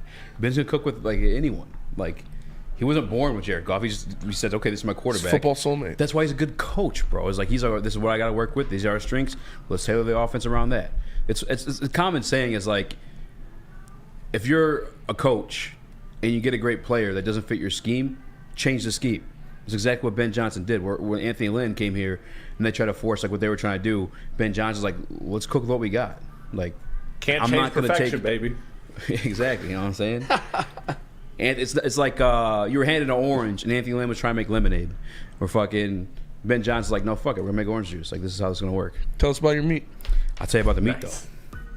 Speaking of Saturday stuff with oranges, I don't know where I was going with that.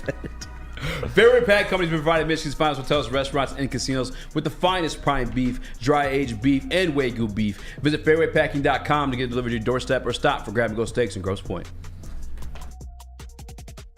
How would you like to win not one, but 2 vehicles of your choice? One for you and one for your wife, your girlfriend, or your best bud. Get to Lady Jane's today for an award-winning haircut and automatically enter for your chance to win. Courtesy of Les Stanford Buick GMC of Ferndale. Lady Jane's, open 7 days a week, walk in anytime. It's wicked awesome.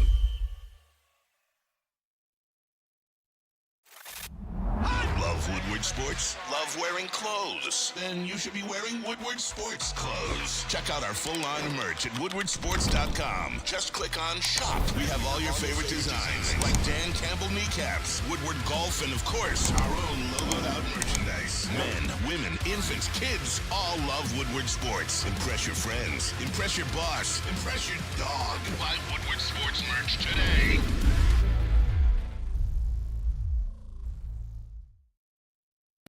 Game is won in the trenches, and our big fellas don't mess around. The Woodward Heavyweights on Woodward Sports.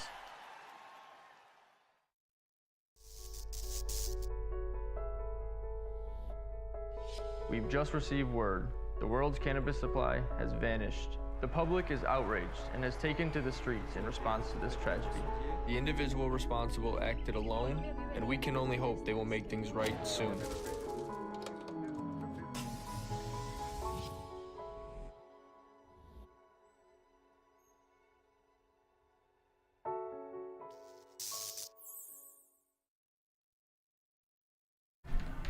Are you tired of wearing the same old Detroit sports merch? It's a new era in sports wearables. New design, amazing appeal, the ultimate swag. Check out Woodward Sports' latest gear at woodwardsports.com by clicking the shop tab. You can find hoodies, tees, hats, all guaranteed to turn heads. So go to woodwardsports.com and click on the shop tab today.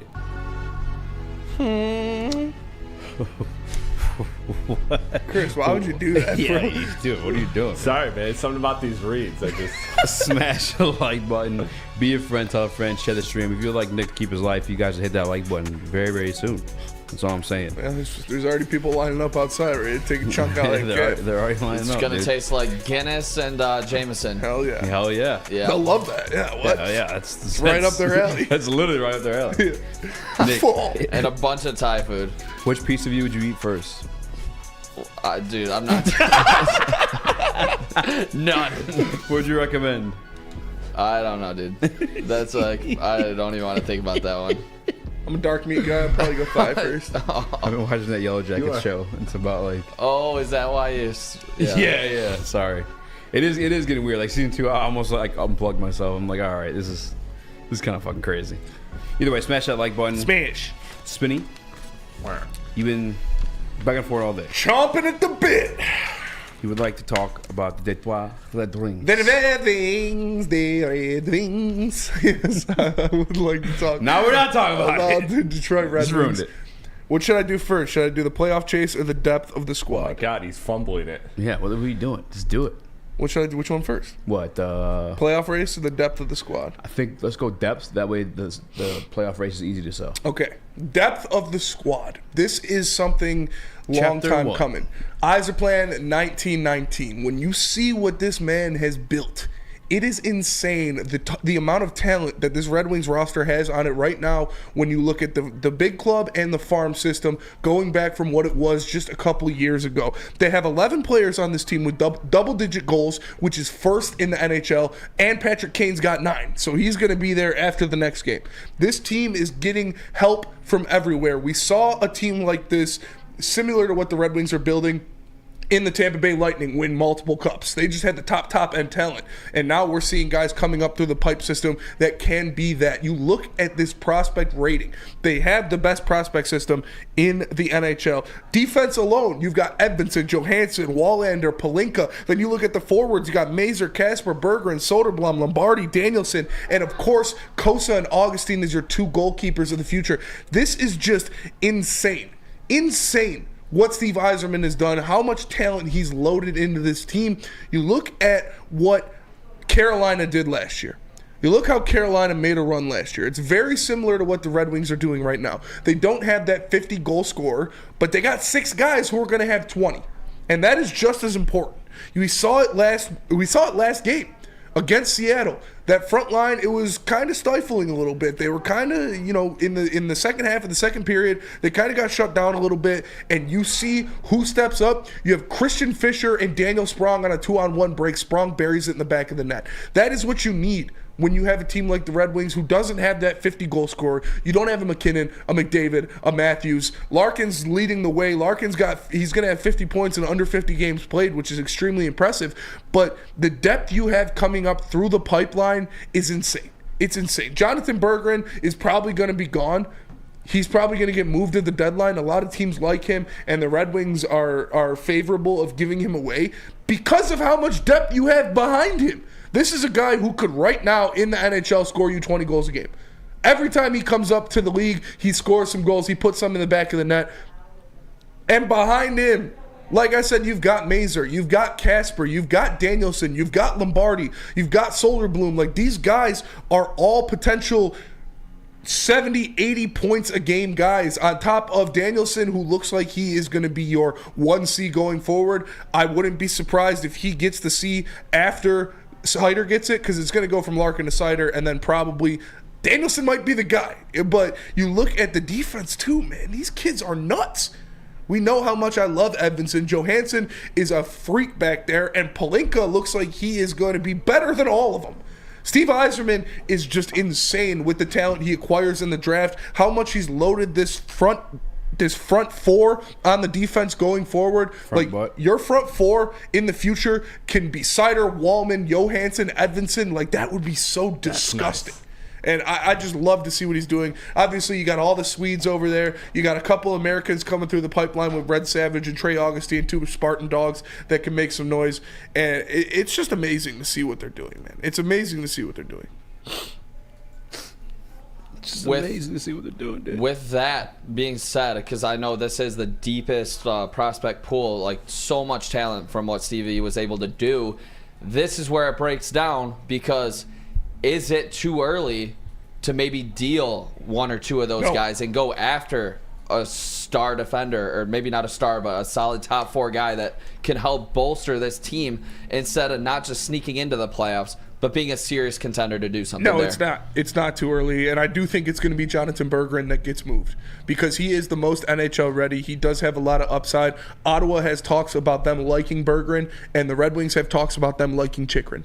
So I do think that's going to be the move that Stevie makes. It's going to be Bergeron, whether they go after Chychrun or a different player. The expendable guy that a lot of NHL teams are high on is Jonathan Bergeron, just because he's further along than the rest of these guys. But, like, go watch a Grand Rapids game, man. These kids are nuts. They're flying around. They're scoring goals. They're playing hard, playing physical. It's just impressive to watch them out there in the open ice. And I'm excited to see them going forward. Excited to see how these kids grow into NHL players. Yeah, I think one thing that slept on is the goalies. With what Augustine has been able to do, and Kosa finally starting to, fill into his body. I mean, he's massive, so he's starting to put up some better numbers. I think that's big going forward, that you can have 2 1A type guys for this team going forward. But I think this is kind of what I like related to the Tigers. Like this, they brought in actual vets. They took a chance on Patrick Kane. Yeah. They went in to contend this year. Daniel Sprong has been one of the best signings in all of the NHL. Yes. Yeah, absolute dog. All he does is just score in limited time on ice. Daniel Sprong, I think he's got 13 goals on the year already. You got JT Compher, who doesn't lose a faceoff, and he's got double-digit goals. Obviously, Patrick Kane has been playing lights out since they signed him, and you're right, these are serious veterans who know how to win, who have played in the playoffs before. You bring them in here, and they are producing. So right now, you just need a top 4 D-man, and this is a team that can win a playoff series. So I'm excited to see what they do. I do think they flip Berggren and grab, whether it's Chychrun, whether it's someone else out there, I think they're getting a top 4 D-man to bring in here and solidify that defensive rotation. But on top of the pieces you have right now, Yzerman is literally building Tampa 2.0. Like the Red Wings right now, they're what Tampa was before they popped off and had that nasty cup stretch. And the goaltender situation, I talked about it, what he was trying to do is exactly what he did in Tampa with Bishop to Vasilevsky. And I do think that Kosa to Augustine is going to be that Bishop to Vasilevsky changing of the guard. And I can't wait to buy a Trey Augustine Red Wings jersey. Like that's going to be one of my favorite purchases ever. And he's a gold medal winner. He's a Spartan dog. He's gonna win a Frozen Four this year. I love it, man. Yeah, I saw some crazy numbers. He's like top 5 in almost every category as a true freshman. As the youngest goaltender in NCAA. Like, it doesn't happen very often, man. Yeah, that's crazy to see. And I know some of the teams that were like trying to fend off here. I mean, that's why it was so critical for this team to bounce back after losing to 2 of the hottest teams in the NHL right now, Vancouver and Edmonton. And you knew Vancouver was going to come for our neck after what happened at LCA, giving up that, I think, 2 or 3 goal lead. Yeah. But going forward, what are your expectations for this team? And shout out to the Hat and Beard Show for the 5 gifted subs shout out in the chat. It's a real one. But going forward, my expectations for this team are to be a serious contender in and out. I do think they get into the playoffs. I think they win a couple playoff games. If they add that top 4 defenseman, I think they could win a playoff series this year, right now. They're making the playoffs this year. That's set in stone. If they get a top 4 defender, they will win a playoff series. And going forward, I don't know how long Kosa is going to be down there. We'll see what happens with Husso. Lyon obviously looks like a stud. Reimer sorry, buddy, we'll see you later. But that is the one point of content in the Red Wings rebuild, is that the goalies are further behind than the rest of the forwards and the defensemen. Like, it's going to take a couple years before Augustine's playing with the Griffins. Kosa is going to be, it's going to take him at least another year before he's even thought of being brought into the NHL ranks. So we'll see what happens there, but I think this team is built to be a juggernaut for a long time. Steve Yzerman loaded this farm system with talent, and they can go out and poach people off of other teams if they want to. What are you getting in Chychrun if they do go out there and acquire him? You're getting a top 4 D-man. He's good. He can be that 5th attacker coming in and making some offense from the blue line. He is a big physical guy. He is a guy who's, like I said, he's made playoff runs before. He knows what he's doing around there. Chychrun he's a little injury prone, but he's everything that this Red Wings team needs to be that second guy on your second pairing of defensemen who is solid as it comes. He is a great defender in the open ice. He plays on the power play. He plays on the PK. He can do everything. Like, this is a guy that would really help this team. I was looking at the numbers today before the Red Wings segment. Mm-hmm. I saw you may have already said it too. I apologize because I was kind of chatting away in the chat. But like Kane with 23 points, just 24 games. Yeah, dude. Coming back from an injury that like no one's come back from. That guy is insane. He is the best American-born hockey player sense. ever. He's the best American-born hockey player in the history of the NHL. If you want to argue Madonna, you can stuff it in a sack, because Patrick Kane is the best American-born hockey player in the history of the NHL. He's number 1 in assists. He's 6th in goals. He's 1st in points. Like, the dude is a monster. and he's still one of the best tape-to-tape passers in the league to this day right now. It's impressive. I talked about it on BDE. He uses his body to protect the puck like Hank used to do. Like when you saw Z out there protecting the puck and people couldn't get away from him, that's what Kane does. He's not the blazing speed, get in front of anybody, fast break guy anymore, but the way he keeps the puck and keeps it away from defenders, and he like scares people. You see him put the fear in defenses when he has the puck on his stick. The defense is like, oh fuck, that's Patrick Kane, and like they have to worry about that. And then he saucers one across the fucking ice to DeBrincat for a wide open clapper because nobody's paying attention to him. So it's beautiful to see him doing this. I'm so happy he's on this team. He'll be a great mentor for the young guys, and hopefully he can keep this up. Yeah, speaking of Kane real quick right now, yeah, some of those passes are just absolutely insane that he makes. They're nasty. Like, the Red Wings are like so much fun to watch. You know, like it's been a long time since like we were able to say this. Like it's like Hockey Town is officially back, and just ending this on Kane here. Is that a guy that you would actually look to re-sign right now? Yeah. To a multi? Because I'm 100% in on Kane. Yeah. I want him to end his career in Detroit right now. I just think he adds so much to this team. Yes, I would. Great. You don't have that in the locker room. You don't have a guy that's won multiple cups in the locker room. Like that's what he is. He knows what it takes when it gets down to it, how to win Stanley Cups, how to consistently win Stanley Cups in the NHL, and that's not something you can replace. Like, he could be like your Chelios. He could be your Rafalski. He could be the guy that you bring in who's been around, but he knows how to win, and he's still producing at a super high level. So I love it. I would love to see them re-sign Kane for a couple of years. Speaking of wide open clappers, might be your mom if you hit the like button. It's true. Just saying. I read that somewhere in a book. He talks about Planet Fitness. Planet Fitness is the home of the judgment-free zone where anyone, and we mean anyone, can feel comfortable and work on their fitness goals. You can get a full-body workout in just 30 minutes of the 30-minute circuit, and all memberships include fitness training. You get all this for just $10 a month. No matter where you are, there's a Planet Fitness close by, more than 50 in Metro Detroit and thousands more throughout the world. Planet Fitness, where fitness is essential. Where's the most convenient place to get that big fitness energy? It's Planet Fitness. Join today for just $1 down, $10 a month. With over 2,400 locations and equipment for every workout, you can get in, get energized, and get going. And with free fitness training and most clubs open 24 hours, everyone belongs in the judgment-free zone. So join today for $1 down, $10 a month, no commitment, cancel anytime. How would you like to win not one, but two vehicles of your choice? One for you and one for your wife, your girlfriend, or your best bud. Get to Lady Jane's today for an award-winning haircut and automatically enter for your chance to win. Courtesy of Les Stanford Buick GMC of Ferndale. Lady Jane's, open 7 days a week, walk in anytime. It's wicked awesome. We don't like to brag that we are the toughest sports network in Detroit, but we do have a guy named Darren McCarty on our side. Woodward Sports.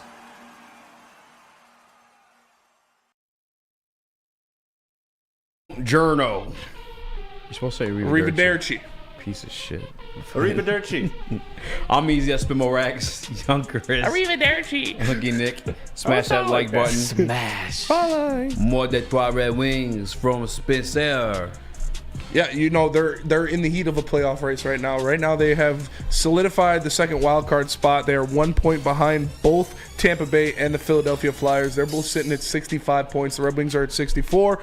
And Tampa's got 2 games, or the Red Wings have 2 games in hand on Tampa. Tampa's sitting at 57 games played. Red Wings only at 55. The teams that I worry about sneaking up and catching the Red Wings, or possibly catching the Red Wings, are Washington and Pittsburgh, though. Because we know Washington. I'm not worried about the Devils. They're at 60 points. What? You're not worried about them? I'm not worried about the Devils. What? They're at 60 points. They got 54 games played. And the Islanders are at 58 points with 54 games played. But you look at Washington and Pittsburgh, they're at 56 and 55 respectively with only 53 and 52 games played. So they both still have 2 games at least in hand on the Red Wings. And we know that those old wily vets can get it hot and get it cooking. I will say, you know, somebody on this network last year at the end of the season said that the Pittsburgh Penguins and the Washington Capitals were going to fall off because they're old and they can't keep up anymore, and the Red Wings were going to sneak into the playoffs. I'm just saying. I don't know who he was, but I heard he's very handsome and smart. I just think those are the teams you got to worry about. Obviously, the Devils have the top-end talent, The Devils are probably the better team, but with the amount of games in hand that Washington and Pittsburgh have on the Red Wings, that's what I'm looking at more. I'm looking at more of the games they still have to play, and they can sneak up on the Red Wings. But I'm confident the Red Wings are going to knock down one of these wild card spots, if not just get into the playoffs outright. Because like I said, Tampa and the Flyers are both at 65. The Red Wings are at 64. We have 2 games in hand on Tampa and 1 game in hand on Philly. So I think they can catch up to those teams. We, as Red Wings fans, we need to be rooting against Tampa Bay. We need to be rooting against Philadelphia, against New York, and New Jersey. Like, those are the teams that, if you see them on the screen, you want them to lose. I think Toronto, it's done. It was close there like last week, but then they busted off. Matthews had 2 hat tricks in 2 straight games, and they just won another one. Like, the guy's got almost 50 goals already. He's got 6 hat tricks on the season, and they're sitting at 68 points. I think they're out of reach, and they're just going to keep going and getting better. They'll be up at 75 by this time next week. But I do think that both Philadelphia and Tampa are catchable for the Red Wings. Yeah, this Detroit Red Wings team, for anybody that wants to look at odds and betting stake, they're minus 150 to go to the playoffs right now. This is the highest it's been all season. So the books expect the Red Wings to get back in the playoffs as well. But I just cannot wait for the atmosphere of Little Caesars Arena. First Red Wings playoff game. That place is going to be absolutely crazy. I know after like the Lions game, they had like the just super loud, super buzzing crowd, and I just cannot wait to see playoff hockey back in Detroit. It's going to be so awesome to be down there. Playoff hockey is amazing, man. I love playoff hockey. I was at the last playoff game that happened in Detroit. Like, when we played Tampa at Joe Louis, I was there. I was in the nosiest, bleediest seats in the entire building. Literally the top row, all the way in the corner. It was me and my boy Stash and Eddie, and we were getting wild, bro. We almost fought these 2 Tampa Bay fans, and Mrazek made save of the year where he dove across the crease and hit it with his stick. Like, it was just an amazing game to be at. They did end up losing that game, which kind of sucks, but having more playoff hockey back in Hockeytown is just an amazing thing. It's like April in the D is going to be fun to watch this year, other than the Pistons. I mean, everyone's banking on these Tigers, but I feel like it's more so because the division sucks versus them actually like. Well, yeah, definitely plays a factor. We'll see. That's why I'm trying to bring in some vets that can actually help this lineup out that was just so pitiful last year, like the Red Wings literally did, and now they're expected to make the playoffs and not just make it. DeBrincat, Kane, Comfer, Sprong. It's like, it's what you have to do. You have to give like actual serviceable, talented vets to help out the young guys, and we see Raymond taking off. I believe he's the highest in points for 21 years or younger. Like, Raymond's an absolute dog. He's turning on to a different level. We saw Mo Sider get a goal yesterday on a clapper. So, yeah, I'm really excited to see what this team can do, specifically these young guys. Raymond's been great this year, man. Raymond has been great this year. It's not reflected in his plus-minus, but, like, when you're playing so many minutes out there, that's what's going to happen. He has been so much better than he was last year. You really see the muscle and the size he put on in the offseason to how he can protect the puck, and when he's around the crease and around the net, he outmuscles guys, and he gets in there and he's putting stuff in the back of the net. It's impressive to watch him play this year. He took a huge jump, and like I said, he's going to be a $5-6 million a year guy, and I'm cool with it. And Sider's going to be probably a $12 million guy a year. Raymond fits with like any line too. Yeah, that's like Larkin or Kane. Like, he's still cooking him regardless. I think Raymond might get more. Honestly, I don't think he's going to be over. I don't think he's going to be double digits. Yeah, that's a deal I would want to see get done sooner, because how much he's going to start making what was points. Bertuzzi was asking for 10, and like he had a couple 30 goal seasons. True that. Raymond doesn't have one of those yet, so I think you can get him for 8. For Raymond's a better passer. Yeah, that's probably a good spot. A little bit, yeah.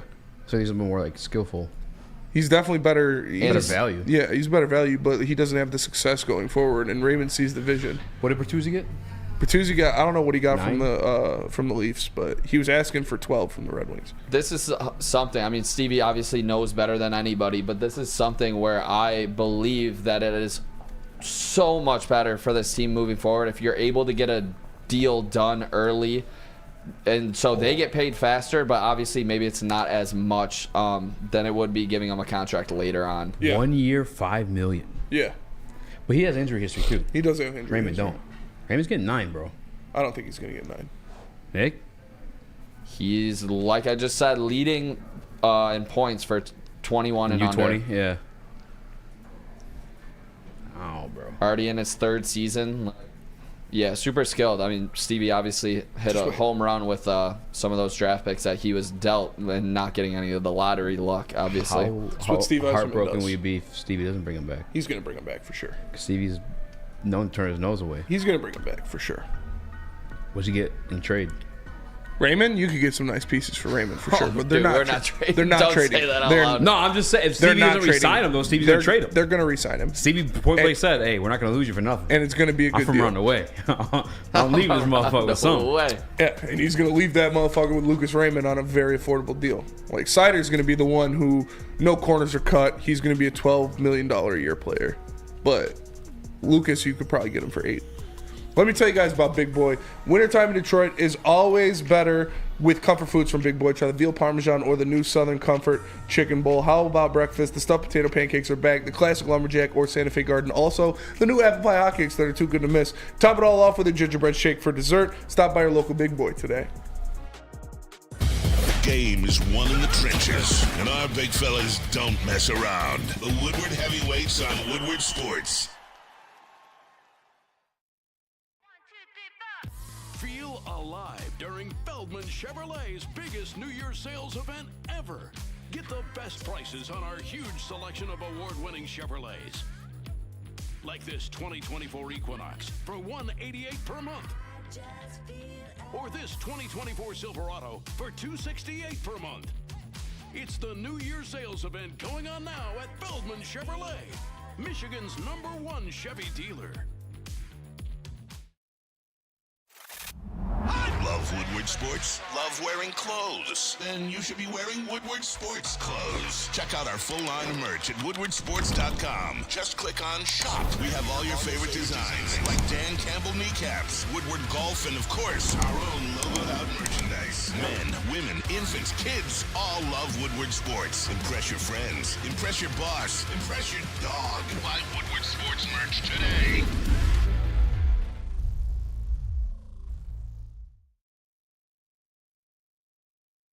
Swiss Insurance, the best in the game. Make sure you guys call my guy Mark. That's Mark at SwissINS.com. You want to contact him directly. It's Mark at SwissINS.com. Damn, way too strong. Yeah. Freak Squad! Yeah. Flocka. What up? Welcome back to It was on target. Sports.com. It is time for the mailbag segment. Send in your mailbag questions. Mail sack. We shall answer. Send in potential topics for tomorrow. If we don't answer them today, we'll use them as topics for tomorrow. It's the off season. It's just been running dry. There's so many prospects to run through. It is hard trying to figure out this draft when you're picking 29 and Brad Holmes and Dan Campbell are finnicky about who they take. New episode dropping 7 o'clock. Spendmore XP. Check it out. It's my top 5 favorite anime of all time. Check it out. I'm also dropping a video on Tyler the Creator, how many classics he's got. Dropping tonight. Let's go. The Rat Cave. Yes, sir. Rap Cave. Tailgate wins. Show. Nothing coming out soon. Wait, what? I just said tailgate wins. Got nothing dropping soon, but stay on the lookout. Hat and Beard Show, yes. The Discipline Lansing is affiliated with the same one out by us. And 100% should go. 100% should name drop. You'll probably end up getting a little bit of a discount. Yeah, you'll get hooked up. Mailbag, when do we draft Cooper Beebe? Probably second round. Hey, baby. I think that's like the value in that. Like, in that hey, guy baby. for sure. Whereas like Frazier sounds like he's probably going first round for sure. Which I'm not opposed to either or, to be honest with you. I gotta rewatch your BB one though. I was like in the chat talking It shit. better be Roni Kenshin, says the Hat and the Beard Show. You have to find out at 7. That is a great option though. Was that anime thing? Yeah, it's great. It's about a samurai. It's fucking sick, dude. All the 90s animes are good as fuck. What is the perfect sidekick? What is the coolest autographed item each of you have? Mine is my Osgood signed jersey. Got to meet him too. Mine is, well, I don't have it personally, but I gifted it to my dad. It is an autographed Steve Yzerman jersey, courtesy of One Darren McCarty. I got it from my dad for Christmas this year. He got it to Stevie. Stevie signed it to Danny. Best wishes. So shout out to Mr. Eiserman. Shout out to Mr. McCarty for making that happen. It was very cool. Very cool experience. What is Eduardo O'Neal trying to say right here? What does a perfect shake look like for the Lions in 24? For me, they send us Chicago and Green Bay before October. Schedule. That's probably what he's going for in that one. It's kind of too early for that. But, yeah, as long as we have Chicago, Green Bay, I think there's only 2 cold games we got off the top of my head. Let's get those earlier in the season. Yeah, not a lot of outdoor games this year. Yeah, I'm trying to check out Soldier Field. I'm in Chicago, so hopefully that's early. What? I'm trying to check out Soldier Field. Yo, remember that dinosaur show Yes, from like the 90s? yes, bro. That's exactly what I thought of. Shit, son. That's exactly what I thought of. That is crazy. Yeah. Also, Cade Cunningham signed jersey. Hopefully he turns it around. Hell yeah. Red Wings fan club says I have the whole 2008 Stanley Cup team's autographs. That's dope. I got Mike Tyson signed poster. I got like 5 D-Mac autographs. I got one. I got one too. Yeah, I got one on both of my dad's hats. I have his book. I have his bobblehead. I do have a Tigers hat signed by Miguel Cabrera and Maglio Ordonez. That's great. I saw them both at Best Buy. That was pretty good. I got a Harlem Globetrotters, the whole ball signed by like the whole team. Yeah. That's dope. Yeah, from when I was a kid. And I got Brandon Jennings signed jersey. Shout out. That was one of my favorite Pistons Steve-O Baby, mailbag. Spencer, did you know that I met Dylan Larkin, a charity event, and then he gave me some New Balance shoes? I did not know that, but that's pretty cool. Get the fuck out. I met Dylan Larkin at Grand Prix, his rookie year. I was when I worked for Andiamo, I was doing the chalets, and he was obviously 18 years old, and I gave him a couple beers. Wait, who? Hell yeah. Larkin. He was down at Detroit Grand Prix at Belle Isle. He was in one of the chalets. You literally served him. I was manager and I saw him. I was like, hey, this was fucking all-star rookie Dylan Larkin. I was like, hey, man, you want a couple brews? He was like, yeah, I'll take a brew. Yeah, my boy bought him some beers at the Drake concert. Yeah. They spent like $500 to sit like front row, and Larkin was there with some little shouty. Larkin's a very cool guy, man. Very humble. Very, very, very good guy. Ran into him, had a conversation downtown Royal Oak for like a couple minutes. He was super nice. So shout out Lark. Never met him, but just want to be a part of the conversation. Mailbag, where does one apply to work at Woodward? DM the Instagram account. Yep. Yes, sir. We're definitely hiring. Sorry, guys. I'm trying to coordinate. Mailbag, should I finally do the work tonight or just make... Wait, what? The Hat and Beard Show. Should I finally do some work tonight or just make short videos before I leave? I don't know what you do for work, but probably do the work. It always feels good when you finish something. Saw a comedy movie asking if cousins should hook up.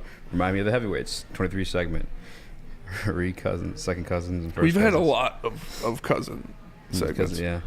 I still think Dylan Larkin was very fast. He was very fast. He made fast people look not fast. Well, he's not fast anymore? I mean, not as fast as he was. He's literally the fastest skater in the history of the NHL. Yeah.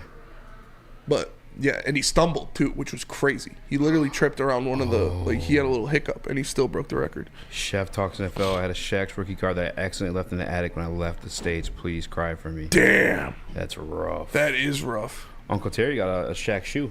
I actually does have size 26. Not signed, but I have a Pepsi bottle my uncle gave me that is from Shaq's rookie year. Like, it's a Pepsi bottle that Shaq did, like, collaboration. That's fire. Never going to drink that, obviously.